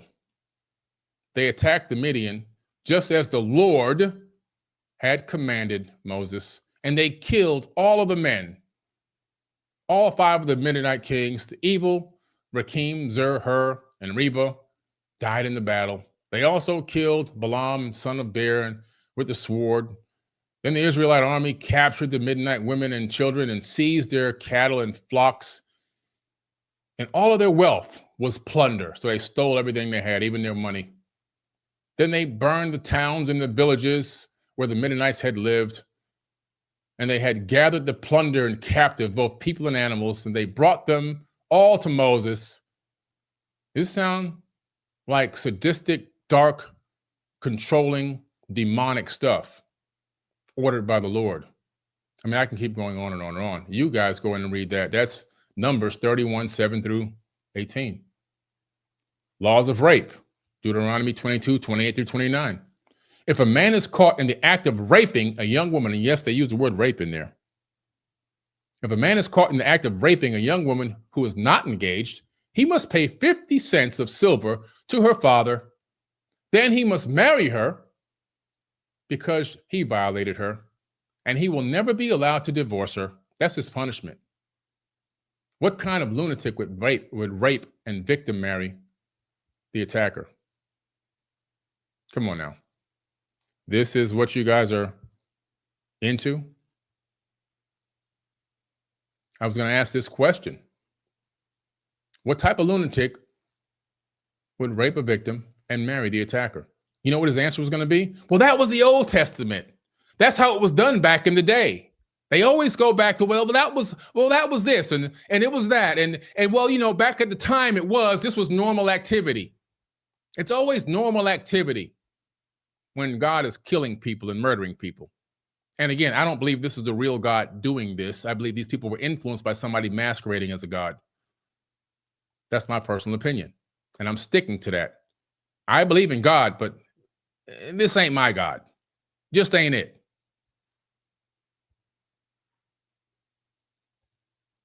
Sex slaves. When a man sells his daughter as a slave, she will not be freed at the end of 6 years, as men are. Oh, I can sell my daughter as a slave if I want to. My all-knowing, all-loving God, same all the time God allows this level of evil to occur. There's even laws that allow this because this was how it was back in the day. If she does not please the man who brought her, he may allow her to be bought back again.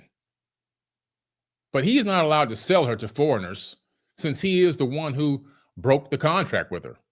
Oh, these are great laws, all targeted to keep men keeping their boot on women's necks, to have sex trafficking and slavery as they wish.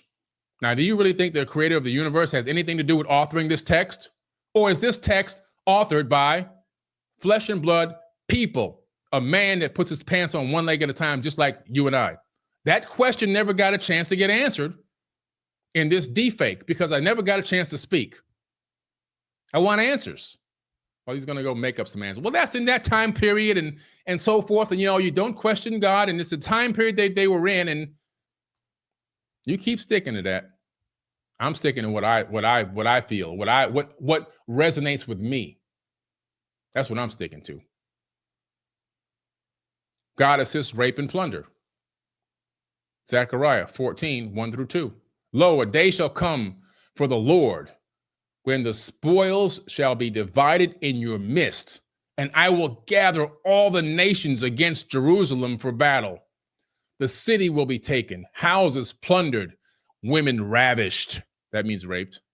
Half of the city shall go into exile, but the rest of the people shall not be removed from the city. All-knowing, all-loving, omnipotent and omniscient. Going back to Abraham real quick and Isaac, an all-knowing God would have known that Abraham was already loyal. He would have known that Abraham was already going to do exactly what he had asked him to do, because he already knows the future. If he was all-knowing and omnipotent, omniscient, everywhere at all time, knowing everything before it happens and all that good stuff, all-powerful. But he just couldn't predict that Abraham was actually going to follow his orders. Are you kidding me? I mean, is this a comedy that I'm reading? A dark comedy? Is this a dramedy that I'm reading? You mean to tell me this guy didn't know, this God didn't know that this guy was going to follow his orders, so why even put him through the motions? Is that what you guys are telling me right now? Never got to ask that question. I mean, I can go on and on and on. You would think that Jesus in the New Testament would have a different view of slavery, but slavery is still approved in the New Testament. Slaves, obey your earthly masters with deep respect and fear. Serve them sincerely as you would serve Christ. Ephesians. Christians who are slaves should give their masters full respect so that the name of God and his teaching will not be shamed. If your master is a Christian, that is no excuse for being disrespectful. You should work all the harder because you are helping another believer by your efforts. Oh, that's so nice of us. Teach these truths, Timothy, and encourage everyone to obey them. He's writing a letter to the church and all this stuff. This is my excuse. He's writing a letter to the church and he's talking to the people of the time of the day and all this foolishness. This is the impotence for people to create slaves, most of which were my actual relatives. And you want me to believe that this biblical text is inspired? That's the term, is inspired by God? My God would not inspire slavery. If I've got all-knowing, all-power, all-omnipotent, all-omniscient to create universes, and I've got children that I've created, I'm going to teach them, and I'm not going to allow anything like this to happen. It will never even take root. Let me ask you a question, because this is where I was going with it when I was going to be in this deep fake.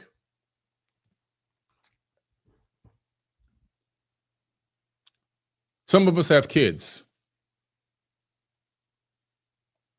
And if you have a kid, a child, and the child does something wrong, which happens, and children do things wrong. It's just basic. It's part of growing up.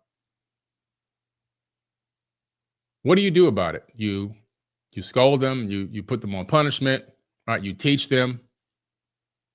That's what you're supposed to do. You find ways to make them recognize their wrongdoing so they can correct it. If you're a good parent, you listen to your kids and you let them speak.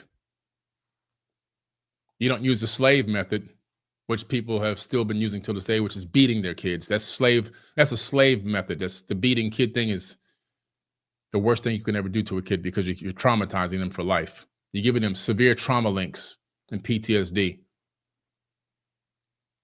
Only a small percentage of the children ever make it out and can say, when I got beat, that set me straight.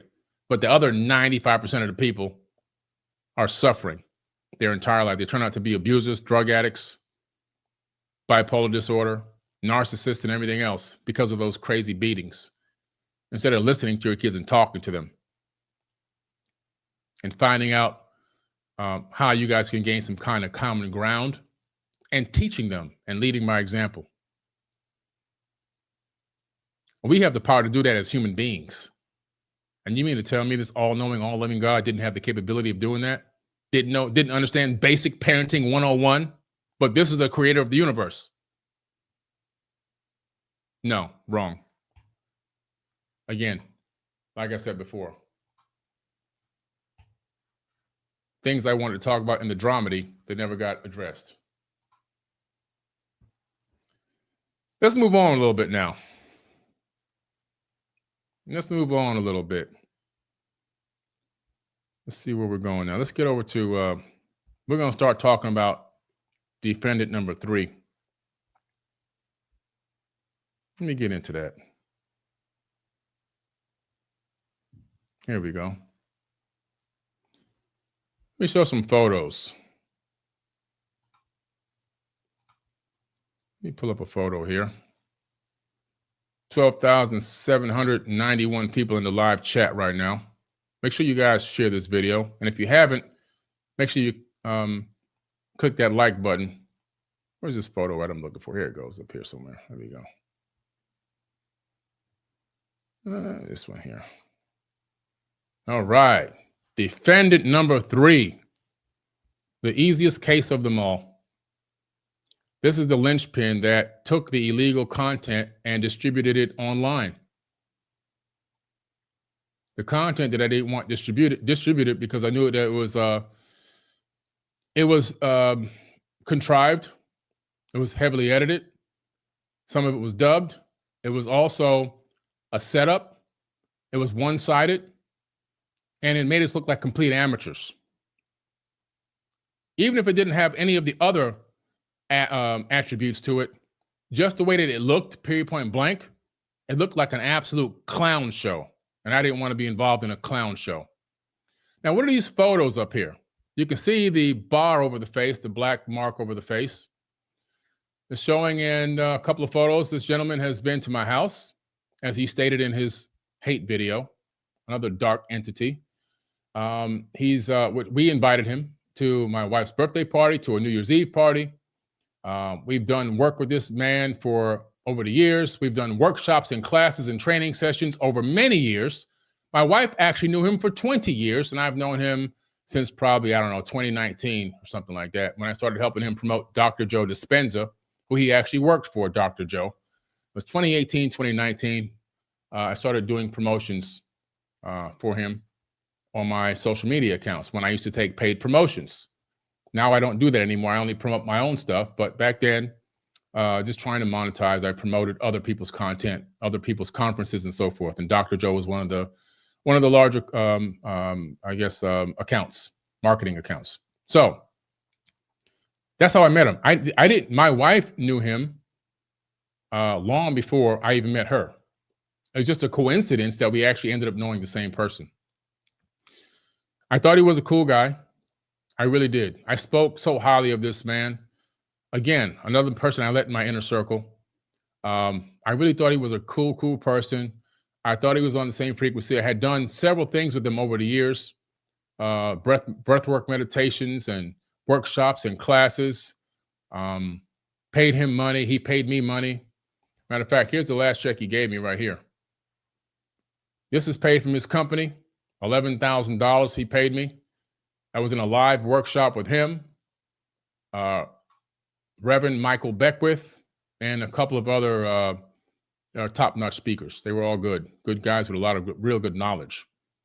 And my payment was $11,000. He paid me by PayPal, as you see witnessed there in my receipts. This gentleman gets on a video and says the other day, now let me go back. I digress. Let me go back. Let me paint a better picture of defendant number 3. He was on the frequency of the Christ consciousness and loving and helpful and cheerful and happy when he was married to his beautiful wife. I think her name was Irina.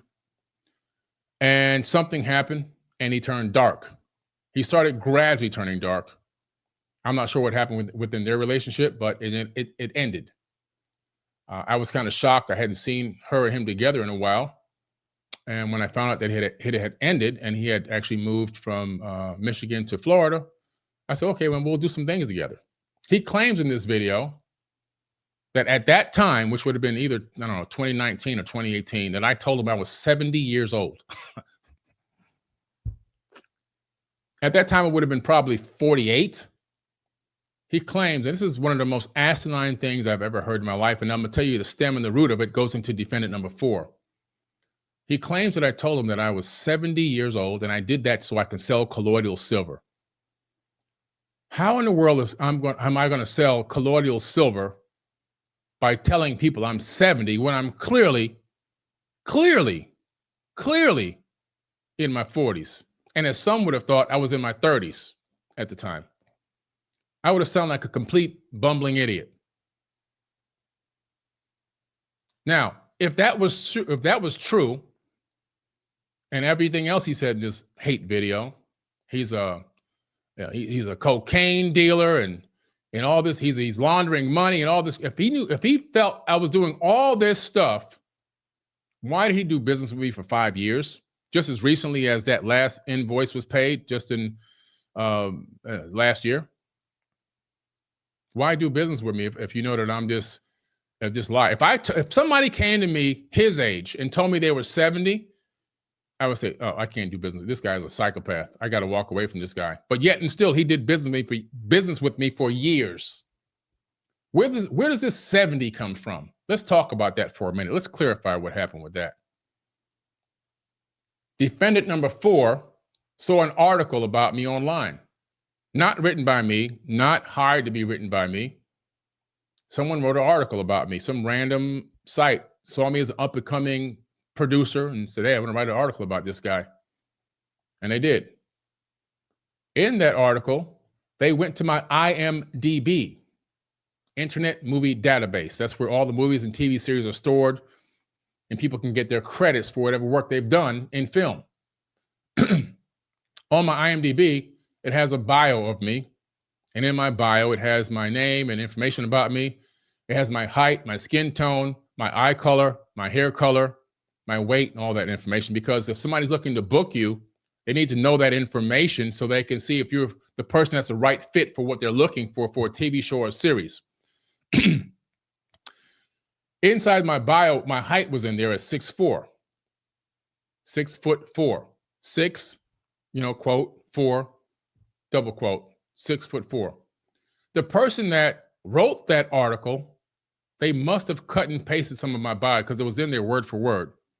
When they cut and pasted it into their blogging software or whatever that was, the 6'4" was in there, but it became 64. So I guess in some way, or the sloppiness of how they were reading it or understanding or comprehend, whatever it was, it just said 64. It said Billy Carson, 64. But on my IMDb, it says Billy Carson, 6'4", with the quotes, the quotations, designating my height, showing that I'm a tall individual.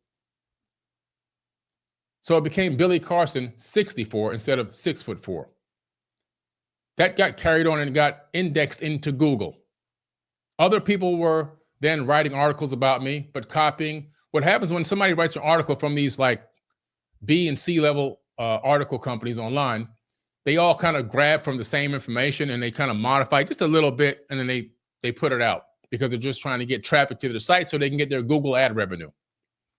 So it kind of became 50, 60, 70, 80 people with almost the same exact content, but still always saying Billy Carson 64. So I started going live and doing videos and things like that. At some point, people started asking me, hey man, this guy's 64 years old. Not 70, 64 at the time.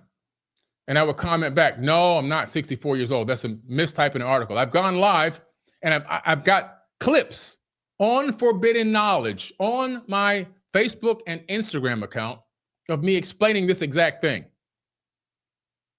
I've talked about this, I don't know, 5 or 6 times over all this decade or whatever, explaining this 5 years, over the last 5 years, explaining this crazy coincidence thing that happened. I got a Wikipedia page put up, not Wikipedia, but Wikipedia, which is the sister company to Wikipedia. And I put that in my my bio on X, which used to be Twitter, and a few other places, because it shows my date of birth and my age. It says right there, 9/4/1971, and my age. At this time, I'm 53 years old. Defendant number 4 had taken or looked and saw one of those articles and taken that and contrived his own story and told it to this guy. This guy ran with it. Or either he saw the article and then told it to defendant number 4. I'm not sure which way it went. Either way, the two of them were communicating and having a conversation about that because I have a copy of some of those conversations. And so he gets online to talk about, this guy tells me he's 70. He doesn't even realize he's added the years that it would have been from the time that this article was written till now to make me 70, technically, I guess, or something like that, whatever the years were. He's added years into it to make me 70, 68 to 70, whatever the number is. The story just doesn't match up. It's just contrived and it's total garbage. It's a waste of time. I mean, there's nothing legal there. It's just an idiot talking garbage, you know, just talking off the top of his head, trying to sound intelligent, you know, but just failing. I mean, it's just laughable. Anyway, just wanted to clarify that. But the next thing he did is he went on to try to dox me online. He took some information that had been spread online in the past from another defendant, which I'm going to pull up his information here in a second on the screen. I'm going to show you legally what we did and what happened. And that information was false information, proven to be false information. And there's another case I'm going to pull up showing another person that did the same exact thing. And that is now going to trial as the judge has denied his plea. He has, absolute plea to please don't take me to trial. Please throw this out. Denied. You got to spend money on an attorney, buddy. We going to court. You're going to have to prove this in a court of law, and you can't do it. You know that, and I know that. They're taking this contrived, error-based information from public records and trying to pass it off as official information. And it's not. And there's a reason why it's not. There's an absolute reason why it's not accurate. Let's get into that, okay? Let's get into that. First, I'm going to do is I'm going to tell you a little bit of a story about what happened to me with two different identity theft situations in my lifetime. They're unfortunate situations, but it happened. All right, and I'm going to break it down to you, as I've done before on video. Some people in this live have seen this already. This is the same information that was submitted as court evidence before in previous cases that I won. First of all, this is a photo of me on IMDb. This is actually my IMDb with a show called Judicial Injustice that I have been working on. Okay? Judicial Injustice. Now, Judicial Injustice was going to be this series just talking about what happened to me with this identity theft situation and how it impacted me, how I was treated, and how it took me so much money to get out of the situation and to prove my innocence and everything else, which I did. Never got charged with a crime, never had a felony charge, never been to prison. So later I realized that story is just a small piece of a much bigger puzzle. It would be better to do a full docu-series or a docudrama on my real full life story. So we halted this project because we have a new series coming out that's already in production, which is a full docu-series on my life story so people can see a whole full series, probably, 5 or 6 seasons of content, and see where I came from the time I was born, how I struggled to stay alive in the hospital with Rh negative blood, and everywhere that everything I had to go through to get to the point that I'm at now, including this situation. I thought it would be better to wrap it into a series. It's going to be a phenomenal series. It's going to be exclusively on Forbidden Knowledge TV, or it's already in the works. It's actually going to have a couple of spinoffs. The other spinoff is actually already partially being written right now. And it'll be a second spinoff, which will be the culmination of the two spinoffs merging together, which is going to be incredible. You've never seen anything like this on TV yet. So I'm the one who put this out. And you can see the date on this is years and years ago, which is where people went and got the idea to go look this information up. Now, let's see if I can get this to go. There we go. What's crazy is in America, we discover that we are the land of the free with the most people in prison. And out of all the people that are in prison, the majority of those people are minorities. And out of the majority of the minorities, guess what? 50% of those people locked up in prison are locked up on victimless crimes. They actually didn't injure or hurt or steal or rob anyone. They only hurt themselves. Victimless crimes. And the majority of those people are black. So it's actually should be no surprise to you whatsoever that a black man gets into a situation where he ends up getting booked into a county jail for a traffic violation, for a mistaken identity, for anything. You see? I witnessed my father get beaten in 1977 in Miami, Florida, right off of Alibaba Avenue in Opelika, going to pay the rent for the place we were staying in.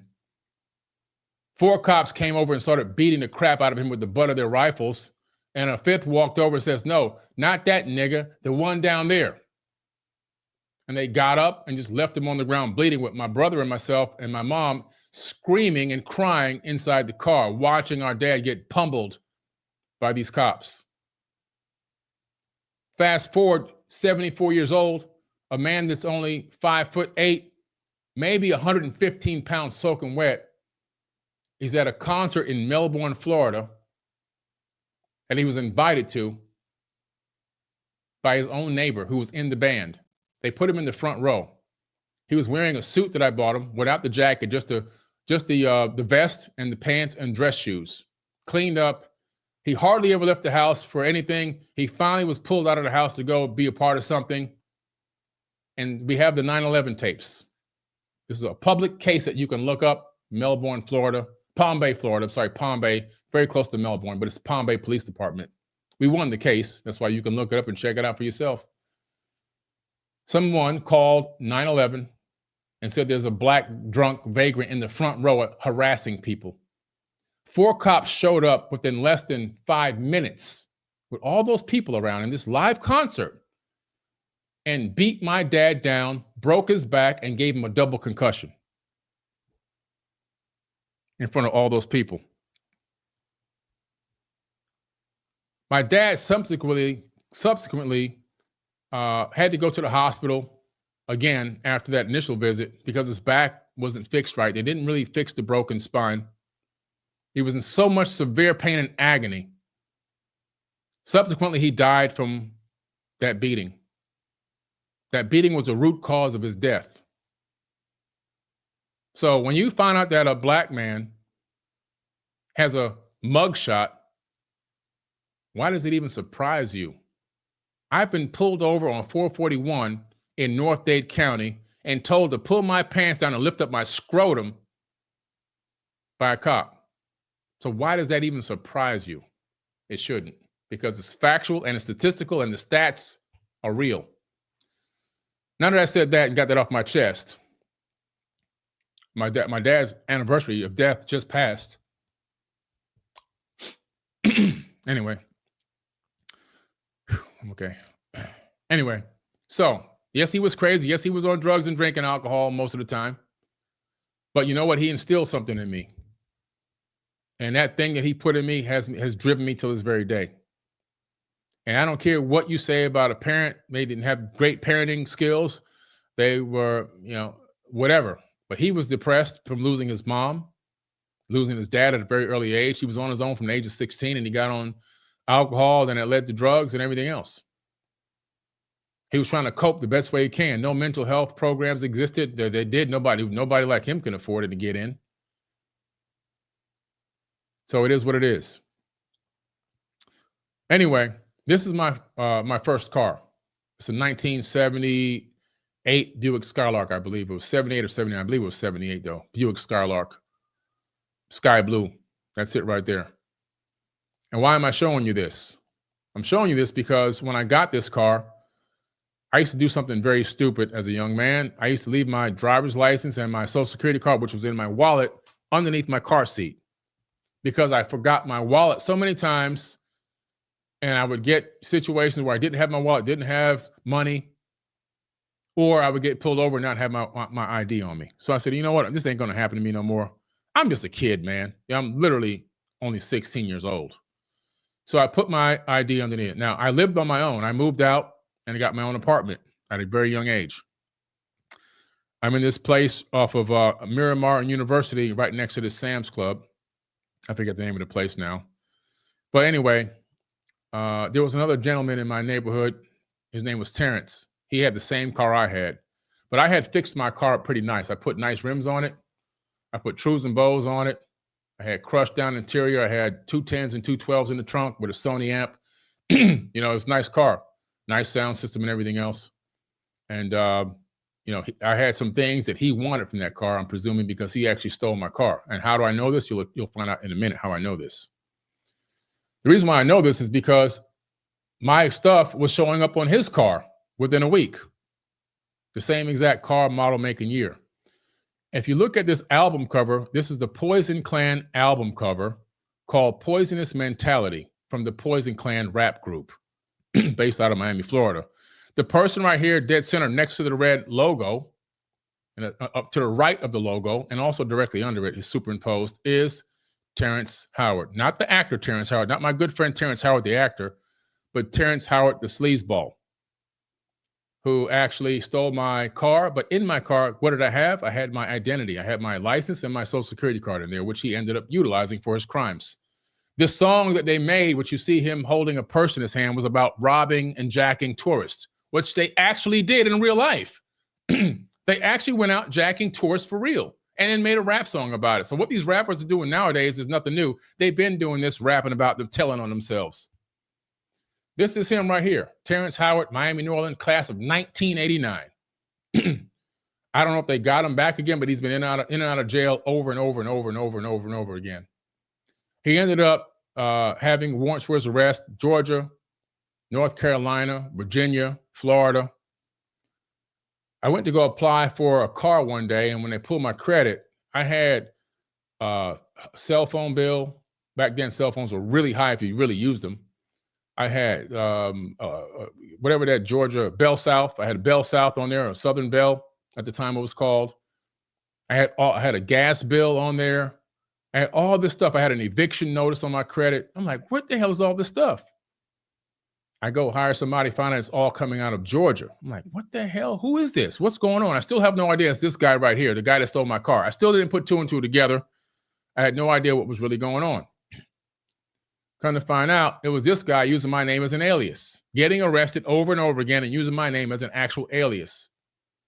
And how did I find this out? Here's another case with him using my name as an alias, which ended up getting clarified. But I found this out through contacting courts and attorneys and clerks and everything else. I got into a car accident in Weston, Florida. I was coming down South Post Road, and two cars ahead of me, a lady tried to swerve out of the way of an animal. There's deer back there. And instead of hitting the animal or a deer or whatever it was, she slammed on the brakes, and it ended up creating a three-car pileup. I was the third car in the back. That's my car. That's my Lexus GS right there. And smashed the car. We wait for the cops. The cop gives her a ticket. I'm waiting for a tow truck to get my car on a flatbed. It's now totaled. I only had the car for a few weeks or whatever. The car's totaled. And then the cop says to me, the trooper, it's a state trooper, he says, Mr. Carson, come here. I said, yes, sir. He says, I think I'm gonna have to take you down to jail. I thought he was just joking, so I started laughing. He said, no, I'm serious. There's a warrant for your arrest. I said, a warrant for my arrest? Where? He said, North Carolina. I said, North Carolina? I haven't even been to North Carolina. I said, I might have been through North Carolina when I was a young kid, riding in the back of my grandfather's van on the way from New York back to Florida to visit my grandmother for the summer. But as a man, I've never been in North Carolina at that time in my life. He says, I don't know, man. I said, you got to show me this on a screen. He opens up his laptop, and right there it says, Billy Carson, alias Terrence Howard. Again, for clarification, not the Terrence Howard, the actor, the Terrence Howard, the sleazeball that went to my high school. He had warrants for his arrest, and it showed up as a foreclosure in Georgia, delinquent gas bill and collections, AT&T and collections, Verizon collections, plus numerous other arrests that he had. Here's more information on some of the stuff. So he was wanted for trafficking cocaine in Dougherty County, Georgia. Also, this is where defendant number 3 gets on his video and says He wasn't didn't get put in jail for selling weed. He was put in jail for selling cocaine. No, you clown. You doxed me, and you just gave me an official defamation of character, because this is provable in a court of law, as it was proved and I was released, and they would looked for him, not me. So this is what happened. He was wanted for that, and they almost extradited me there because the attorney that we hired to hop on this case was like, I can't get to it right now. I got to get to it in by Monday or Tuesday, but he'll be fine, and so forth and so on. This is what he's telling my ex. And the only good thing she ever did was she actually contacted the state attorney up there, and the state attorney realized they had the wrong man, so they let me go. That's what happened. And I got a document to that stating to that effect. Okay.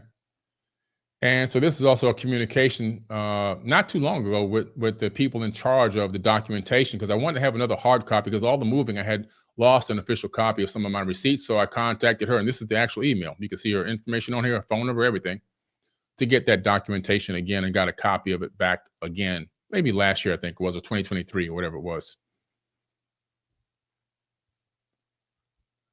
Here's an official record of what happened. So through this process, my credit was so messed up, and all this arrest stuff was popping up from this guy. And this is when the digital system really didn't exist yet. So it was so hard for them to distinguish. It was like they couldn't just scan my fingerprints and tell it wasn't me, because they didn't even have scanners back then. There was no scanners at this time. It was the old-fashioned looking at it with a magnifying glass situation. And an attorney I had trying to work on getting this all cleared up, it was costing a lot of money, taking a lot of time. And I wasn't getting a great response from the credit bureaus, and situations for me renting properties and everything else it was horrible. I was really debilitated. So the attorney suggested that you should change your name temporarily until this all gets cleared up, and then you can change it back. Well, here's a copy of that record. So I was born Billy Cameron Carson II. Then I did a legal name change to William Carson temporarily, while I was hoping to get all this cleaned up and straightened out, which I eventually did. I just never got around to changing it back, and I got comfortable with it. It was like, whatever, man. Who has time to keep going back to court and doing this all over again? Until later on in life, I had this happen. This is a couple of companies that I used to own, and I had some partners in this business, 3 partners in the business.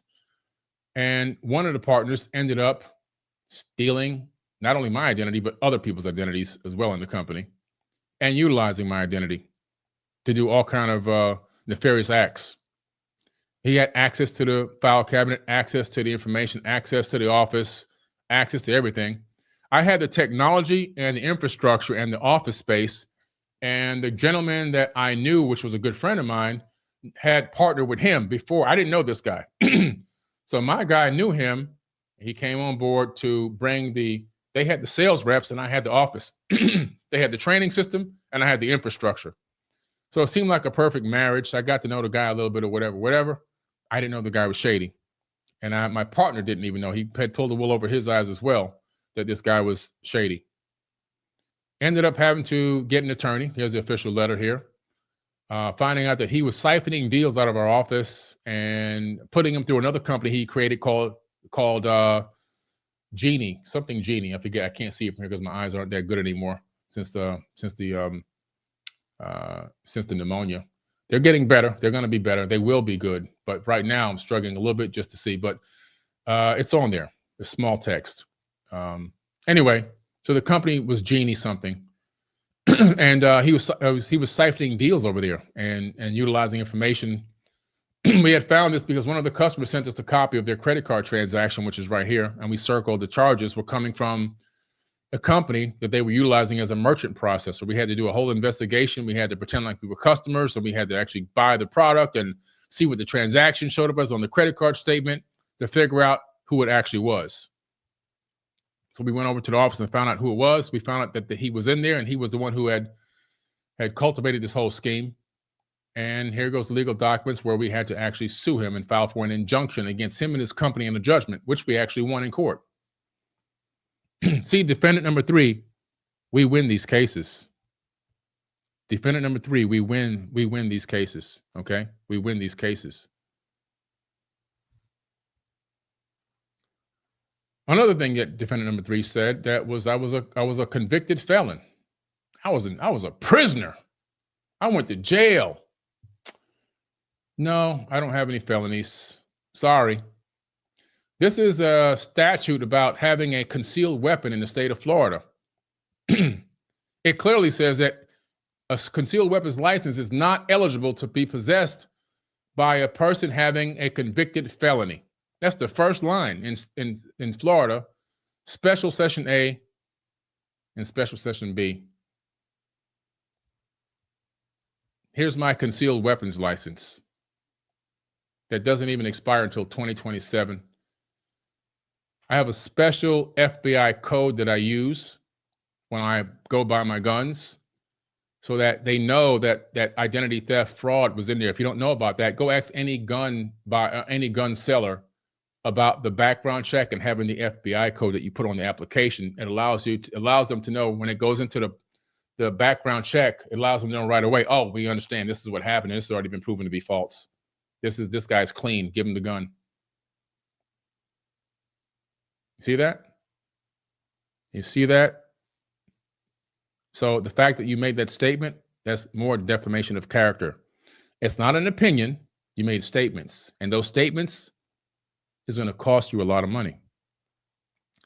This is my Team USA basketball license, and the reason why I'm showing you this is because in order to get this, you have to have a nationwide background check every year. This is just one of many of them that I've had as I coach Team USA.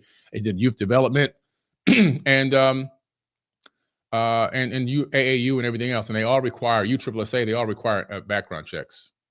They don't let felons around little girls and little boys, which I coached and had the largest program in South Florida. 121 players, 7 teams, and every single player went to college on scholarship. And that we were just stealing from all of our customers. Well, if you go to the Better Business Bureau, there's over 400 5-star ratings and complete incredible testimonials from real people. You see, defendant number 2, we don't use bots over here. We don't hire programmers.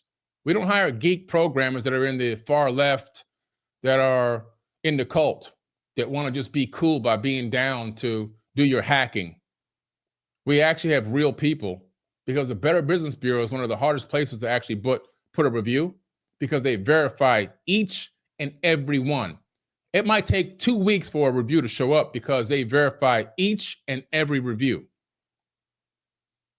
And yeah, that's an A rating on the Better Business Bureau. And we also have a 5-star rating on Trustpilot as well, with over 499 reviews from people that have done everything from buy our products to travel the world with us, to come to our events. So defendant number 3, you're wrong again. You shouldn't have been listening to defendant number 4. He got in your head. He got in your head. And there's a reason why he did that. Jealousy. He believes that I took the love of his life. He was secretly in love with my wife, never had the balls to actually attempt to talk to her and see if he can, make a relationship out of it. They were just quote unquote friends. He was in that friend zone. And when I came and swooped her up and made her my woman and my wife, he got so jealous, he went and fabricated all this information, and he went and told everybody, calling the whole world. Everybody he can call. He called Gaia. He called Earn Your Leisure. He called anyone he thought I was doing business. He called Travel Channel, Discovery Channel, History Channel. You think those people cared about what he had to say? They laughed at him. It was a joke. He thought he was going to end forbidden knowledge. You can't end an independent person. But he got in your ear because everything you regurgitated came out of his mouth. And now he's cost you thousands and thousands and thousands of dollars that you don't even have. You see? Thousands of dollars. And I will go on a campaign to let everyone know I'm putting together a new site, a new account just for these fraud companies that are out here in the conscious community, that are really part of the unconscious community. And I'm going to let them know, you and another one like Fam Networks, Vitali, and all those people who have been stealing from the conscious community, lying and scamming us, it's got to come to an end. And you're now on that list. I literally loved you like a brother. I respected you at the highest level. If you needed a favor, I would hop on a plane and do it for you. I thought you was a real person out here. When I started seeing your videos, defendant number 3, where you started talking bad about women and how you got to put the boot on the neck of a woman and how you got to dominate a woman and you're not a real man if you don't do this to a woman and that to a woman, that's when I said, I got to back off. So we were having you do our marketing, which was not doing well at all, by the way. AI edited clips that were getting no views. Every now and then one might pop, but it just wasn't the quality we were looking for. But we sent you a lot of business. We sent you big clients, including defendant number 1 we sent to you. We sent you another person that has a big podcast. We sent you another person that has a big podcast in a whole church. You've got clients that you're still eating off of right now at this very moment and have been eating off of that we gave you. Even though we didn't want to do business with you, we still respected enough to still send people your way and never talk bad about you, not even one time. Always spoke highly of you. Said you were a great human being, a great person. I thought those dark videos you were making about women were just something you were going through based on your divorce and you're just hurting. But I see the compulsive obsessive disorder you have. You go from one thing to the next and you highly obsess over it. Now, these people in this new cult have gotten to you and probably bribed you. I'm not sure about that. Probably may have bribed you. But somehow you're under their wing. Maybe it's for clout and popularity that you've never been able to build for yourself. You're just sick and tired of watching everybody blow up and you can't blow yourself up. You're feeling inadequate about yourself. Plus, you're very, very short. You're a very short man. So you're trying to figure out what you can do because you need to feel big. So I know I'll just turn on people that really love me and support me and try to put them in the worst light so that I can grow off that controversy. I can take that dark energy and I can use it to build myself and do it all in the name of Jesus. So you change your bio to some Jesus stuff, some holy Bible stuff now, and you're all this hardcore cult Christian and all this kind of good stuff, and telling people that my wife, that we were laundering money into my wife's bank account. What are you talking about? All of our financials are audited, heavily audited, GAAP audited, which is the highest level audit you can get, and approved. Our raise offerings have been approved.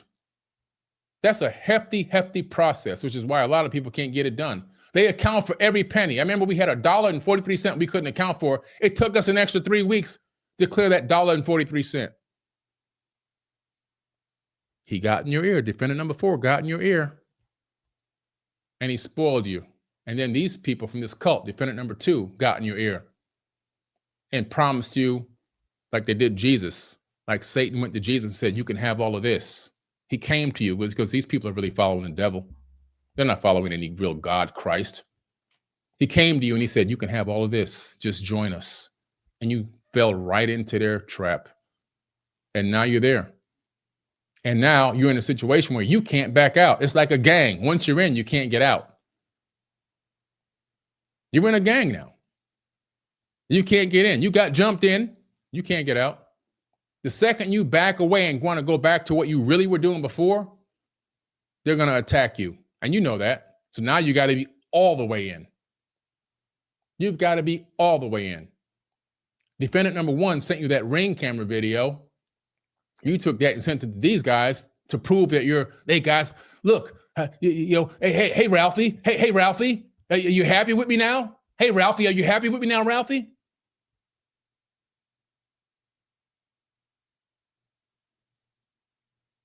And knowing that they would take that video and trying to turn it into something dark to make it look like I'm trying to pull up on people. Another illegal video, by the way, but whatever.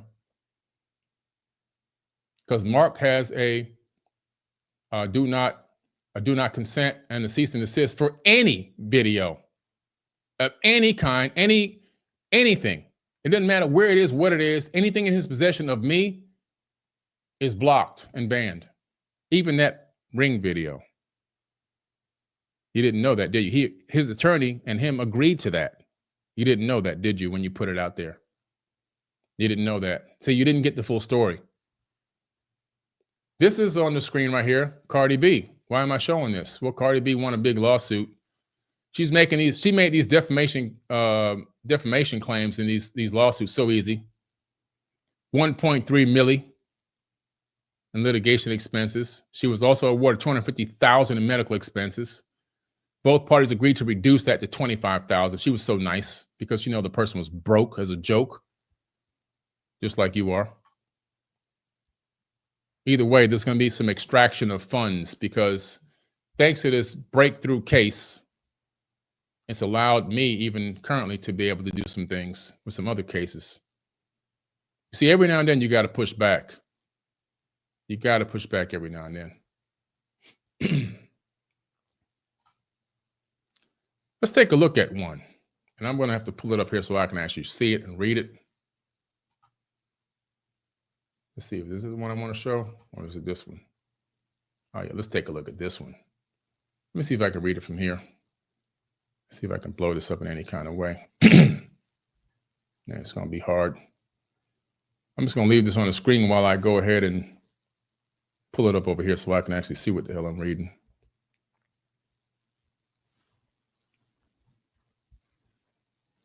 Mr. Lewinsky. Yes, that's a real person. Not Monica Lewinsky. Also, the name is quite similar, isn't it? Probably committing the same acts. This person doxed me with the same exact information that defendant number 4 gave to defendant number 3. But this defendant came to his senses. Be advised that this office has been retained to represent Billy Carson relative to the false defamatory statements you have reportedly broadcast on the internet falsely, asserting on multiple occasions in various online platforms that Mr. Carson is a convicted fraud felon guilty of felony bank fraud. You do so for admitted purposes of harming Mr. Carson's reputation and deterring others from associating with him. While we suspect you do not actually need such notice, in addition to demanding retraction of your false statements, this correspondence shall serve as a documented notice of the following unequivocal facts. Mr. Carson has never been convicted of a felony. Mr. Carson has never been convicted of bank fraud. Mr. Carson has never been served prison time for fraud or any other felony offense and is not an ex-convict. You report on December 2013 an arrest in Broward County, Florida. What you failed to mention is that relative to the charge of what could perhaps be considered bank fraud to a layperson, the state attorney Michael J. Sass returned a no information just 1 month following the arrest in advance of the arraignment.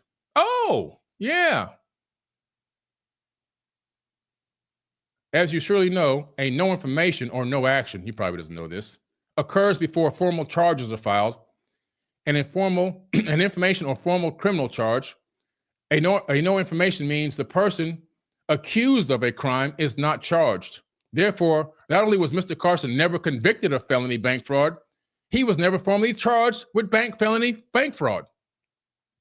Since public records establish these facts, your repeated and conclusory statements strongly suggest that at best, your defamatory attacks are reckless, and at worst, they are intentional and driven by malice. Either way, the racial overtones are inescapable. So the racial overtones are inescapable. Mr. Carson is a highly successful person of color who you are attempting to brand as a convicted fraud felon. You tear him down and say that he cannot be trusted because he is a convict. You associate him with a community full of murderers, rapists, pedophiles, and con artists and child molesters. You falsely accuse him of illegally keeping for his own use funds that he raised for a charity. You did that too, didn't you? This is a totally separate person from you, but yet and still, everything you said is in this same exact order, isn't it? We got you, man. We got you. You got to stop cutting and pasting, and you got to stop listening. You should have did a better job on this. You should have really questioned yourself before you put your feet in hot water. Defendant number 3. You falsely accuse him of illegally keeping his own funds that he has raised for a charity. You shamelessly used his mugshot from the December 2013 arrest to associate him with criminality at the time when many reputable publications are acknowledging such practices impactfully contribute to systemic racism. And that's exactly what this is, by the way. This whole attack is racism. If you disagree with Mr. Carson's professional endeavors, then you are free to voice and share your opinions on his work. But we will not allow you to do so maliciously and misrepresent his past, especially after all the challenges he has so admirably overcome. See, I still have the asthma, the pneumonia in my throat. To be clear, we provide this letter in accordance with all pre-suit conditions for initiating a defamation action against you and your production company. Production company. You have one too, don't you? You're the one who produced this content, aren't you? Interesting. We demand immediate and full retraction of all content you have published online or otherwise perpetuating the false narrative that Mr. Carson is a convicted fraud felon and is an ex-convict. You initially made these statements on Twitter and post dated 21, blah, blah, blah, so on and so on.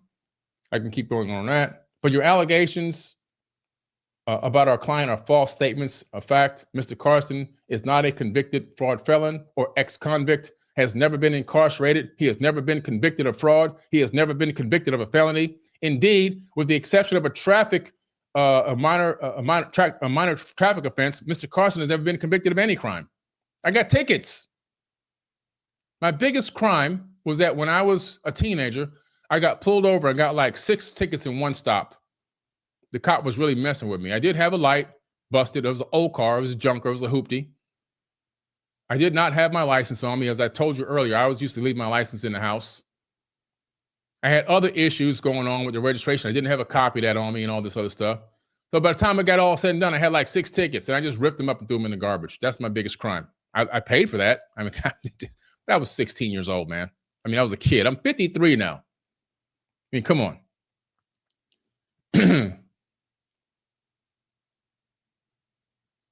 So, with the exception of the traffic, Mr. Carson has never been convicted of any crime. Further, the context in which you have presented your allegations reflects a clear intent to harm Mr. Carson's reputation, unjustly injure his business associations and dealings, and deceptively undermine the validity of his work. You suggest that Mr. Carson's colleagues should not collaborate with him. Oh, that sounds like the defendant number 4 again.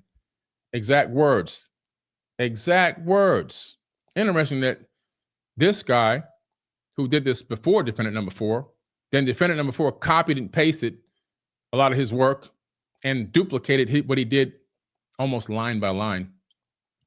You rely on non-existent felony fraud conviction to dissuade others from doing business with Mr. Carson and to call into question his entire body of work. The gist of your statements is not simply that Mr. Carson was convicted of felony fraud, but that he's a fraud. His business is a fraud. Anything he touches is inherently untrustworthy. You apparently want to cancel Mr. Carson and promote your own brand with other shotgun-style online tactics. That sounds really similar to what's going on right here with this cult that you're in now. You've been jumped in, aren't you? By your own desire for validation or genuine dislike of Mr. Carson, your statements are actionable in a court of law. Your false statements have accused and continue to accuse to cause significant damage to our client and compel him to take action to protect his interests. Mr. Carson is aware of his rights to pursue claims for relief against you, and this letter represents our good faith attempt to initiate a constructive civil dialogue in furtherance of reaching an agreeable resolution, which we did reach an agreeable resolution. We reached that resolution. I urge you to take our demands, not to take our demands lightly. If you assume that there is no intention of Mr. Carson's part to follow through, if you assume that there is no intention on Mr. Carson's part to follow through, you do so at your own peril. He has the resolve and the means to litigate and dispute through a trial in which your exposure will be high. I suggest you consider the multi-million-dollar judgment recently rendered against YouTuber Tasha K. Juries everywhere quickly waking up to the very real damage online attacks can cause. The plaintiff in that case rightfully pointed out that what separates her from a high schooler getting cyberbullied is that she has the means, and I have the means, to fight in court. Similarly, Mr. Carson has the means to seek justice and moreover, has every intention to do so. Thank you for your prompt attention, so forth and so on. Daniel A. Powell, Esquire. And we got our pound of flesh. Now,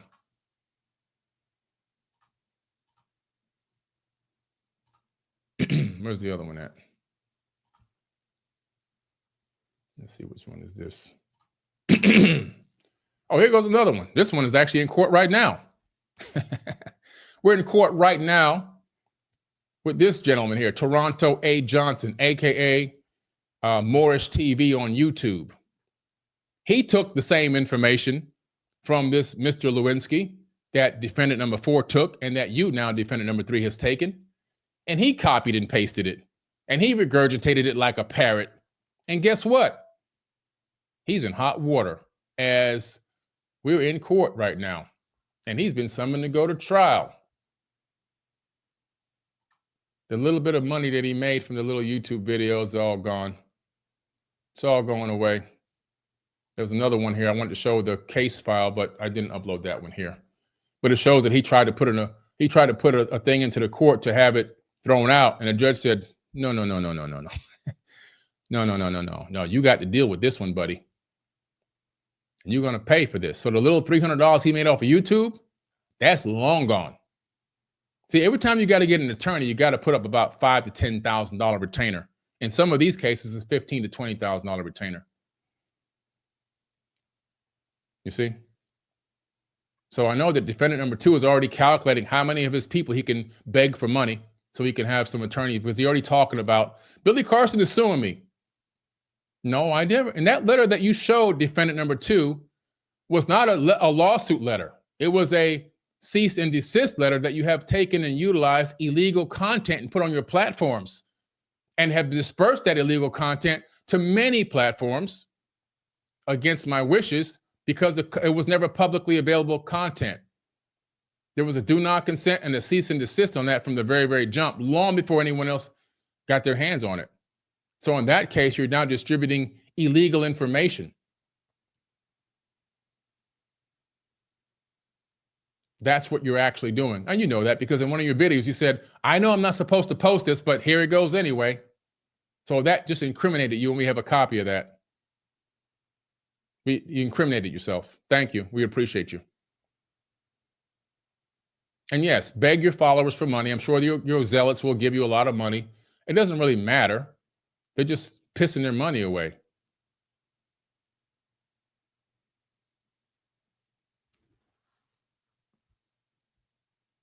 Let me close this out a little bit here. I got some more to talk about. I'm not done yet, y'all. We got 13,500, 13,600 now in the chat. I'm not done yet. Let me check out this live chat. Y'all still here? Y'all sleeping or y'all awake? Y'all sleeping or y'all awake? In this live chat. Huh? This is what they try to do when you get famous. You see?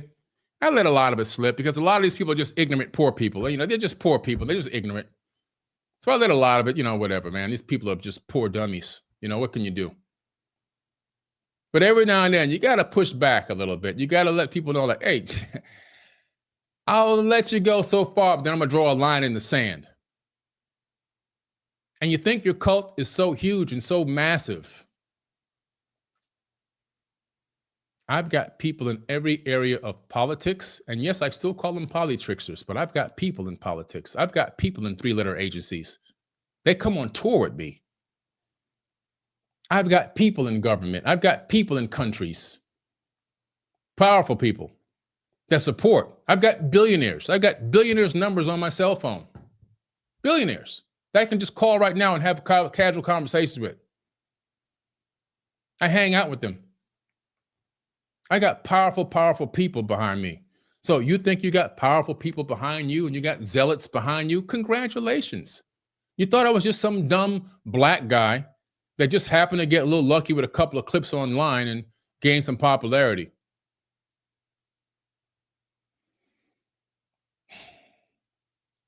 Like Kendrick Lamar say, they not like us. They not like us. Anyway, Let me get back to this thing here. I got a little bit more. I got a little bit more in me. Y'all want to hear some more? I got some more in me. I got some more in me, man. Defendant number 4 is going to be getting exposed like R. Kelly and P. Diddy in an upcoming documentary. And it's going to be amazing. It's called Surviving David McCullough. It's being produced right now.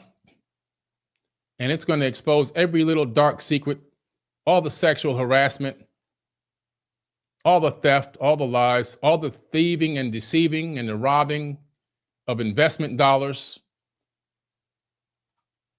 The people have invested in this company all coming together to put a class action suit against him for taking their money.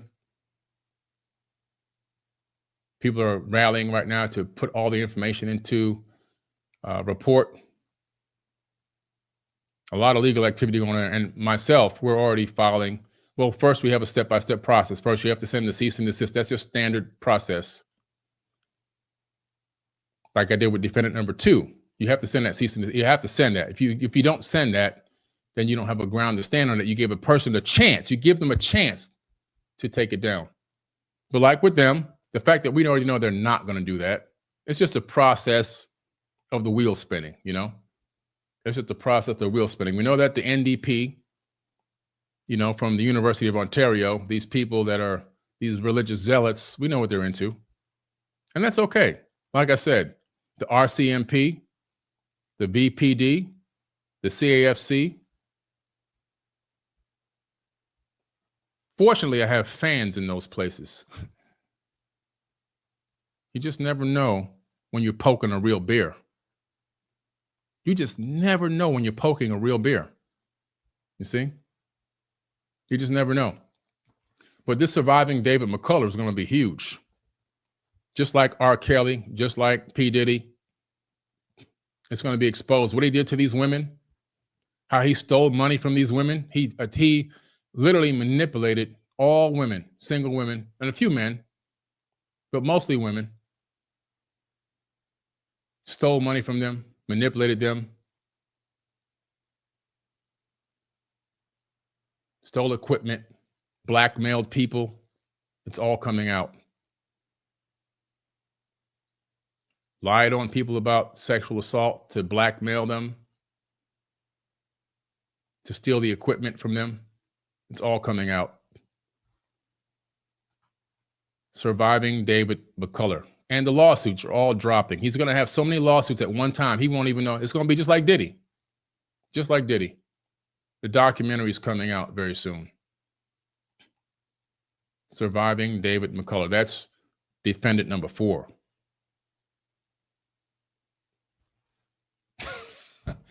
Got him. He also doxed me 3.5 years ago with the same information that defendant number 3 used. That's why I know his source. Identical information. Even the video where I'm helping people from Hurricane Maria. I'm buying water, buying supplies, and shipping it out of the country, which I was written up in a magazine about. All receipts were posted online. They tried to say that I raised money to buy these supplies to keep the money. I mean, for real? That was peanuts. It wasn't even a lot of money. It wasn't. I was driving a $200,000 Mercedes. Why in the world would I need to start a GoFundMe account? Which, by the way, GoFundMe verified everything. That's why I love GoFundMe. They verified all that money that I sent to, the money I raised to send those 2 gigantic trailers over to Houston, Texas. They verified the money that I used to buy the supplies for Hurricane Maria. And they also verified the money that I gave to that woman that was getting evicted from her home. A random waitress. I went to lunch one day, and a random waitress who I had seen there 4 or 5 times was crying behind the counter. It's all on video on my Forbidden Knowledge account. I didn't record her crying at the time, but I asked her what was wrong, what was going on. And she told me that, you know, she was getting evicted and she has 3 kids. young girl. So I went live. That's still there. I went live and I said, hey, guys, this woman is getting evicted. She works here at this restaurant. Would you guys be willing to donate and help donate some money to help get her keep her apartment, and so they don't get evicted today? And they said, yeah.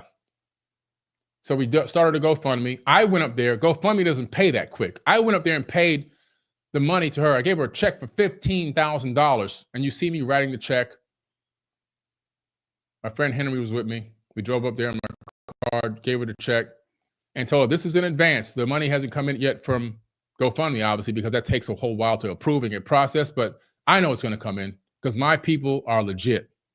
I gave her the $15K. And she saved her family. Her kids wrote letters to me. They wrote stories and everything else. They were so happy.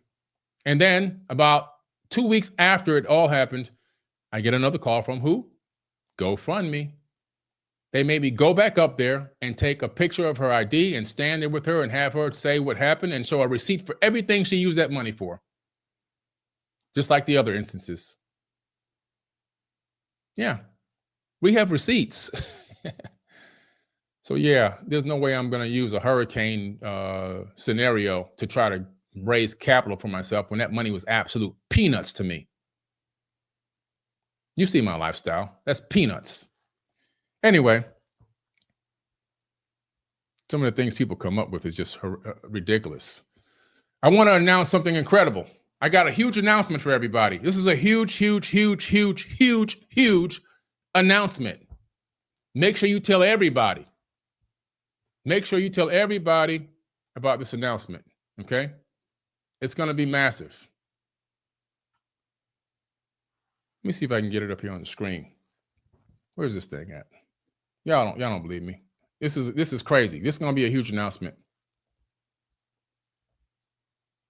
Let me get this thing up here. Oh, here it goes.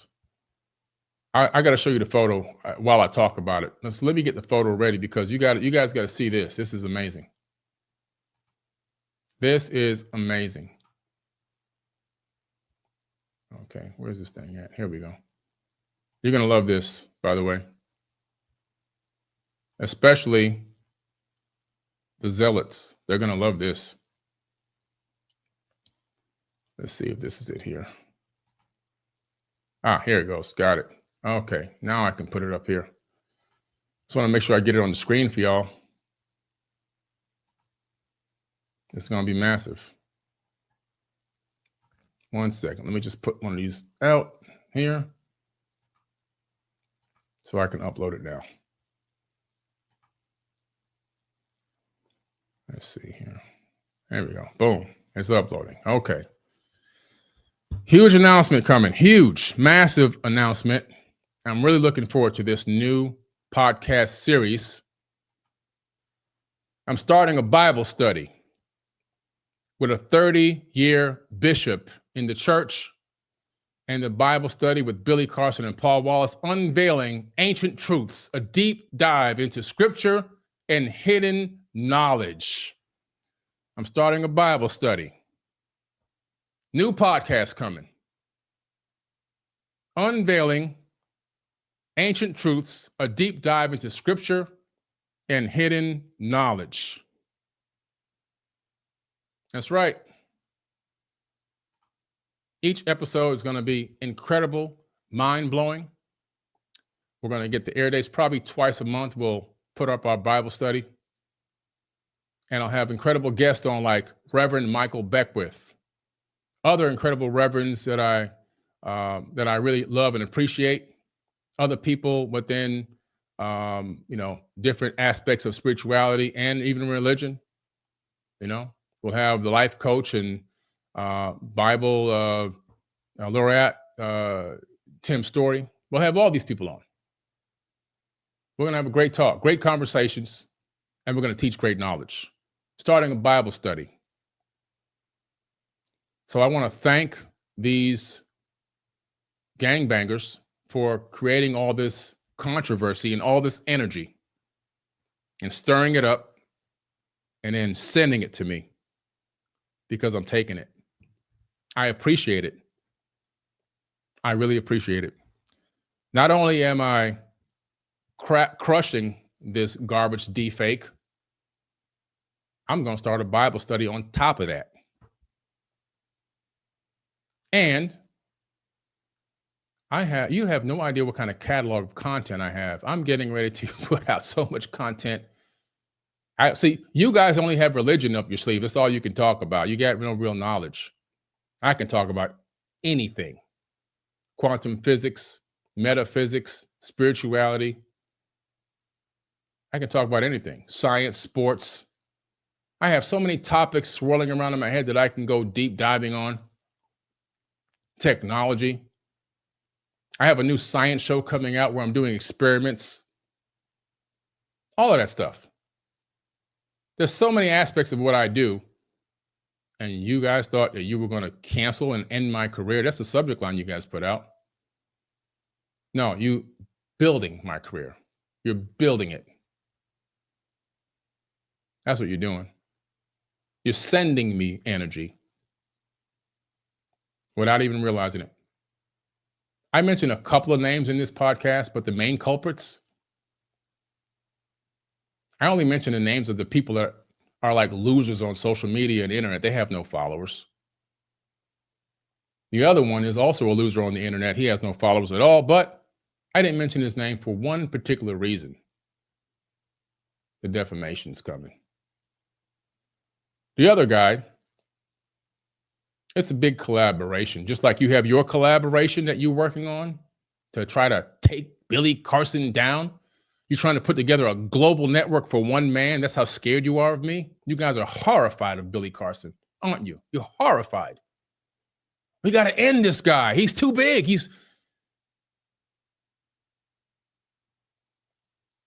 You can't take down a self-made man.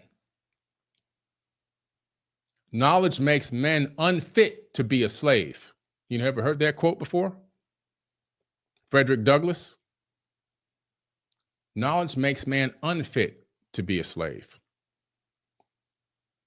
Keep your black attacks going. Keep your hatred going. Keep your gang banging going. Keep siphoning money from your followers and spending all of it on robots to make fake YouTube accounts and fake thumbs down and fake comments on posts and fake attacks on posts. Keep the dark energy cycling. Just keep doing what you do. Thinking that somehow in the end, it's all going to work out for you and you'll be whisked away into this magical heaven. Keep doing it. I'm going to keep doing what I've done. See, your portfolio of helping people is not even close to my portfolio of helping people. It's not, you're not even in the same category as me. None of you.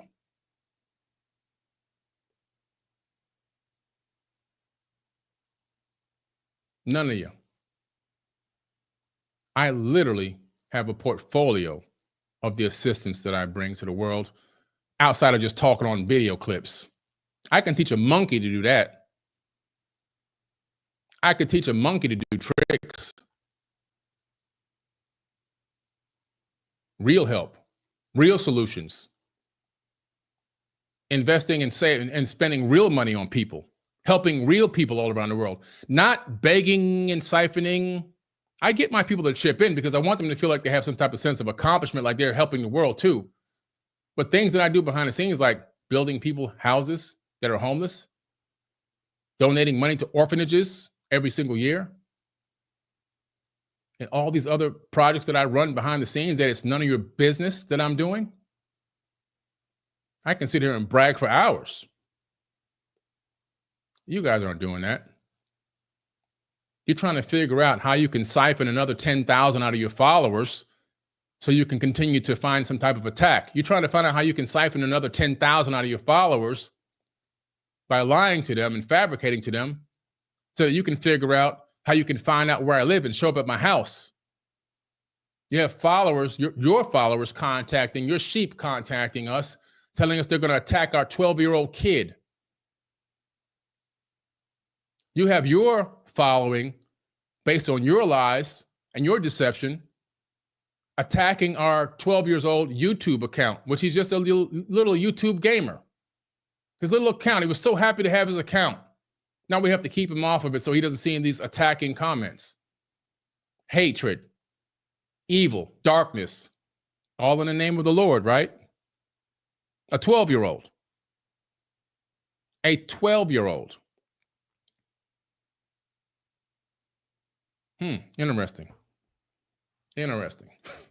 Wow, that's what you guys are up to? That's what y'all support? Y'all support attacking children now and pulling up on people's houses? We've got voice recordings of conversations that you guys have been putting out there. See, you don't know who's on the other end of that phone that supports us. You think they're supporting you.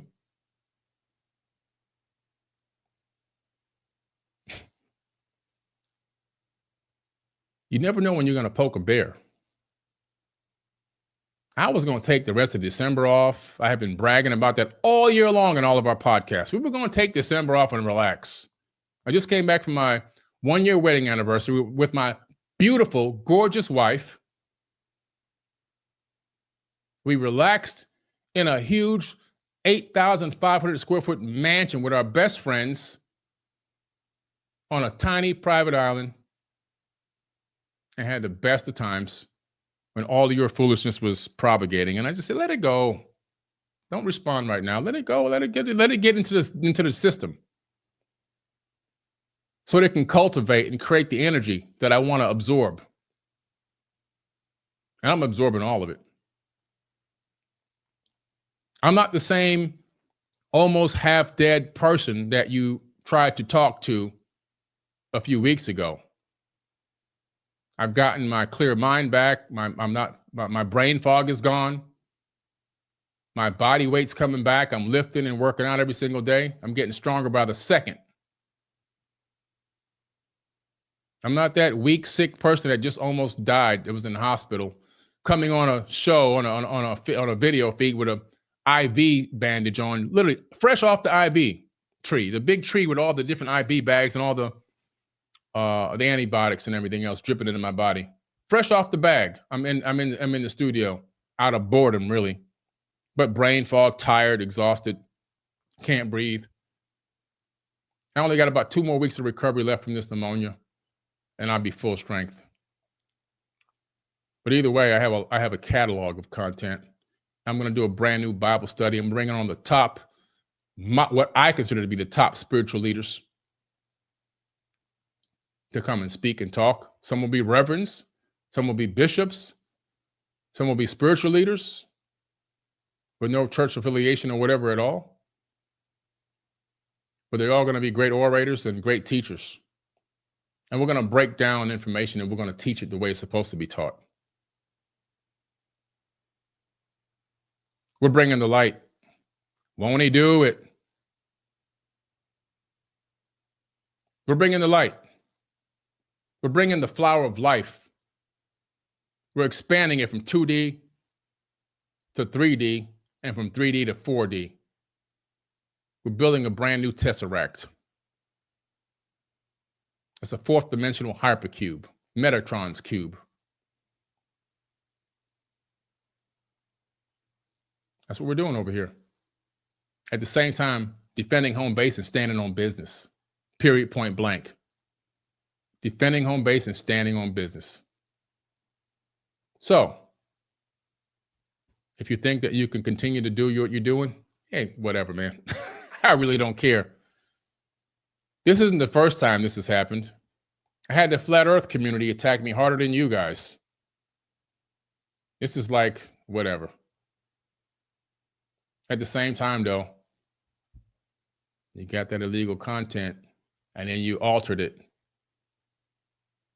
And defendant number 3, you doxed me with information that has failed already 4 different times. And I got 2 specific cases here with the same exact cut and pasted information. Plus, you added a little extra juice on top, talking about my wife. You made hard statements. See, you got to learn. If you want to get away with defaming somebody, you can't make statements. You have to be kind of obscure and ambiguous if you even know what those words actually mean. You might not know what those mean. But if you did know, you would know, common sense would have told you, I don't want to go against Billy Carson, defendant number 3, especially after how he treated me, how he respected me. Not once ever have I told anyone anything bad about you. I always spoke highly of you. I thought you were a great human being. You turned out to be part of the unconscious community. And it doesn't surprise me anymore. I used to be surprised. Now I'm starting to realize that most of this community, the leaders are unconscious. You want to be a leader so bad. You want clout so bad. When I saw that video of you earlier today, you actually even combed your hair for the first time in weeks. Ironed your shirt and everything, didn't you? To get up under these guys' wing. Just like Satan did to Jesus. All of this can be yours if you bow to me. And didn't you do it? You bowed right down to him. And now you're in. You're in. They jumped you in. You're in now. Aren't you, defendant number 3? You're in. You're all the way in. There's no going back. Stay in there. Let's see how that does you.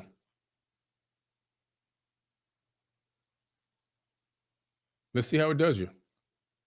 You can get on there and you can still talk about downing women and treating women like crap on your videos and see if that's going to get you any views. You get 4 views a video, and most of those, that's just you going back and watching them again yourself.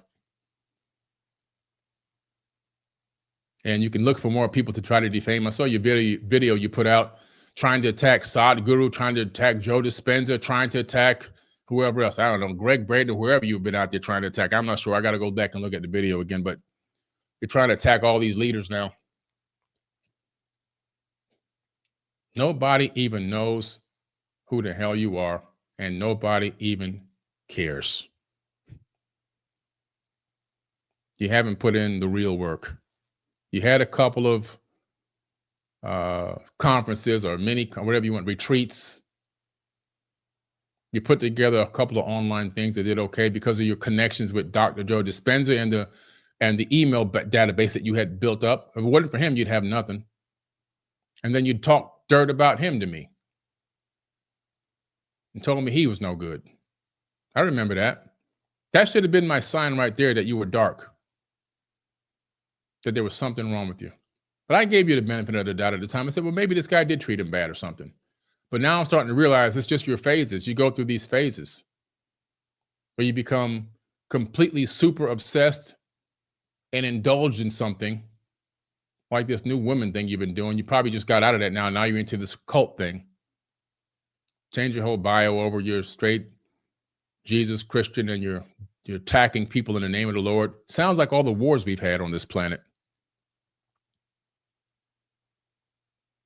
If your God of the Bible is so powerful, why does he need to kill everybody and have all these wars? Another question I wanted to ask. Never got to do that with all the chattering going on, all the disconnected videos going on in the deep fake. Never got a chance to say anything of any real value. You're all knowing, all powerful, all omnipotent, yet you can't stop one brother from killing the other one. Till this very day.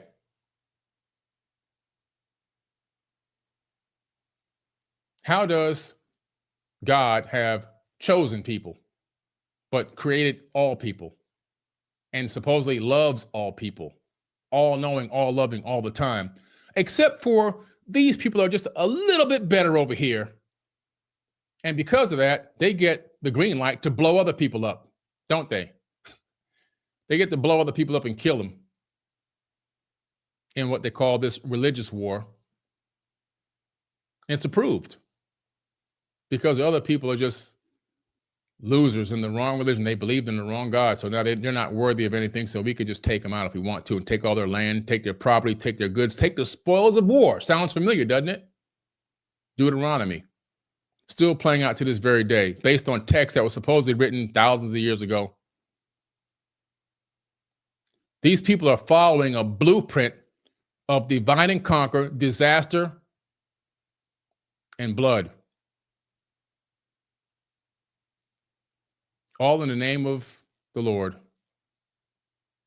No, it's really in the name of themselves. They throw the Lord in there to justify it. It's all dark, man. You people are following the same Satan, the devil that you're running from, and you don't even see it. You don't even know it. You've been heavily, heavily, heavily manipulated to the point where you don't even know who the hell you are. It's really scary that there's that many NPCs walking around on this planet. Drones. You people are drones, man. No empathy. I gave you the definition of that earlier. Sadistic narcissism. Lack of empathy. Controlling. Quick to anger. Jealous, envious. I am a jealous God. Didn't he say that? He, so is a guy. There'll be no other gods but me. Oh, really? Okay. Well, what other gods are there then? I want to find out about them too. Sounds like a person with flesh and blood trying to control people. To me, that's what it sounds like to me. Like I said in this video, I believe in God. I know there's a God. There's a creator of this realm. The science has proved we're living inside of a creation. No way to escape it. You can't escape that. It's real. The method of creation is a fractal holographic universe. We're living in a fractal holographic matrix, a matrix made of light that has this right here behind me at every Planck length throughout all known space-time. We're living on top of an energetic grid that's connecting everything and everyone. There's a yin and yang balance, the dark and the light. So right now, at this particular time, as you guys roam this realm, you're moving into darkness. At some point in time, maybe in the future, some of y'all will move into the light. Some of you will never move into the light in this particular lifespan. As the Bible says, you will get a new name and a new body. You will not be spirits without bodies. Reincarnation. You will not be spirits without bodies. So when you come back again, maybe you'll learn some lessons. Maybe you'll ascend to a higher level of consciousness. Maybe you'll break through to the Christ consciousness at some point. Some of you will, some of you won't. Some of you will still be stuck in believing the current ideology and dogma that you've been fed, and you'll keep running down this dark road thinking that you're running towards the light when you're running towards the hell that you're creating for yourself. All right? Anyway, thank you everyone for participating, for joining tonight. We also have another series coming out very soon. That one is going to be a real special series. Not the Bible study, not the Surviving David McCullough, but there's another one coming out. And I can't wait to get that one out. I'm going to put it up here real quick for you guys so you can check it out. It's going to be an amazing episode that we're going to be talking about. We're going to be talking about the dangers of a narcissistic psychopath. And that's one right there. We're going to have some people here, and some people are going to join virtually. And we're going to have a conversation about this person and what this person has done and what this person has taken from many people on this planet. And we're going to talk about the psychology behind the dangers of a narcissistic psychopath and what that means. Once again, thank you. It's been a great night. Make sure you go on your app store. Go to your app store, the iOS App Store, Google Play Store, Samsung TV, Roku, Apple TV, Amazon Fire TV, LG TV, and get the Forbidden Knowledge TV app. If you want to see exclusive content that you won't see on YouTube, where I could talk and say what I really want to say without having to watch by words. Watch my new Uncensored series, where I expose a lot of crazy situations dealing with Big Pharma. Myself and I do that, dealing with 9/11, and dealing with other controversial issues like the Jabberwocky that we can't talk about on here or they'll delete the video, and many other things. Amongst my other incredible shows that we have on there, the Anunnaki docuseries, and many different TV series and documentaries that we have from great, inspiring speakers and orators from all over the world. So make sure you guys get the Forbidden Knowledge TV app. We also have music, and we have now audiobooks. So you can get on there and listen to audiobooks as well. Documentaries, movies, TV series, audiobooks, music, and workshops on the Forbidden Knowledge TV network. See, I'm self-made. Nobody can take down my network because it's my network. I'm not going to cancel myself. You see? I didn't sign a contract with a Fortune 500 corporation for $10, $20 million. I didn't sign a $100 million book publishing deal. I became my own book publishing company. I'm not going to cancel my own books. I'm not going to cancel my own music, which is selling globally, 340 songs in global distribution, licensed to TVs, documentaries, movies. I make more money than rappers.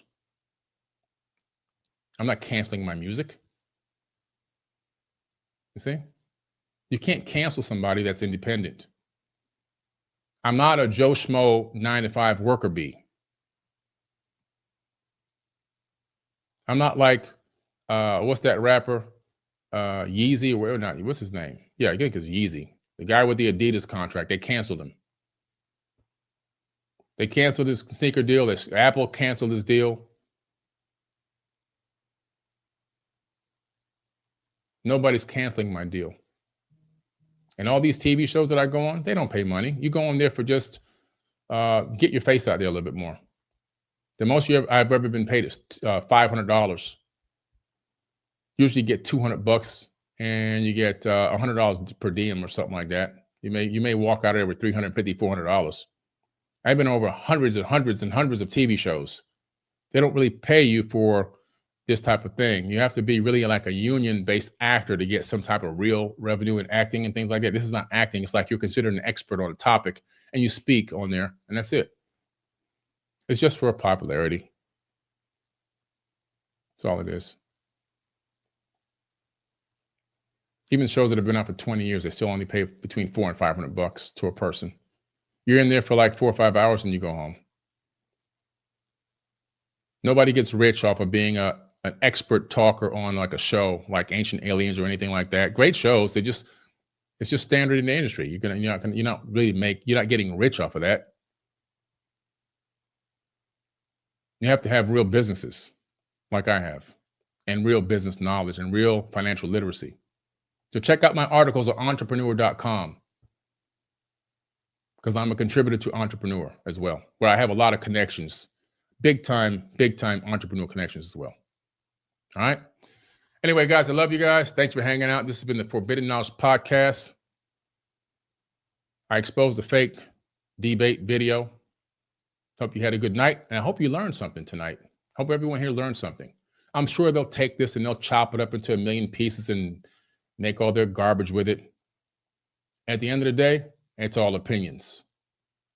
I got my receipts. I stand on my word. I stand on my knowledge. And I'm going to keep on building and keep on growing and keep on expanding.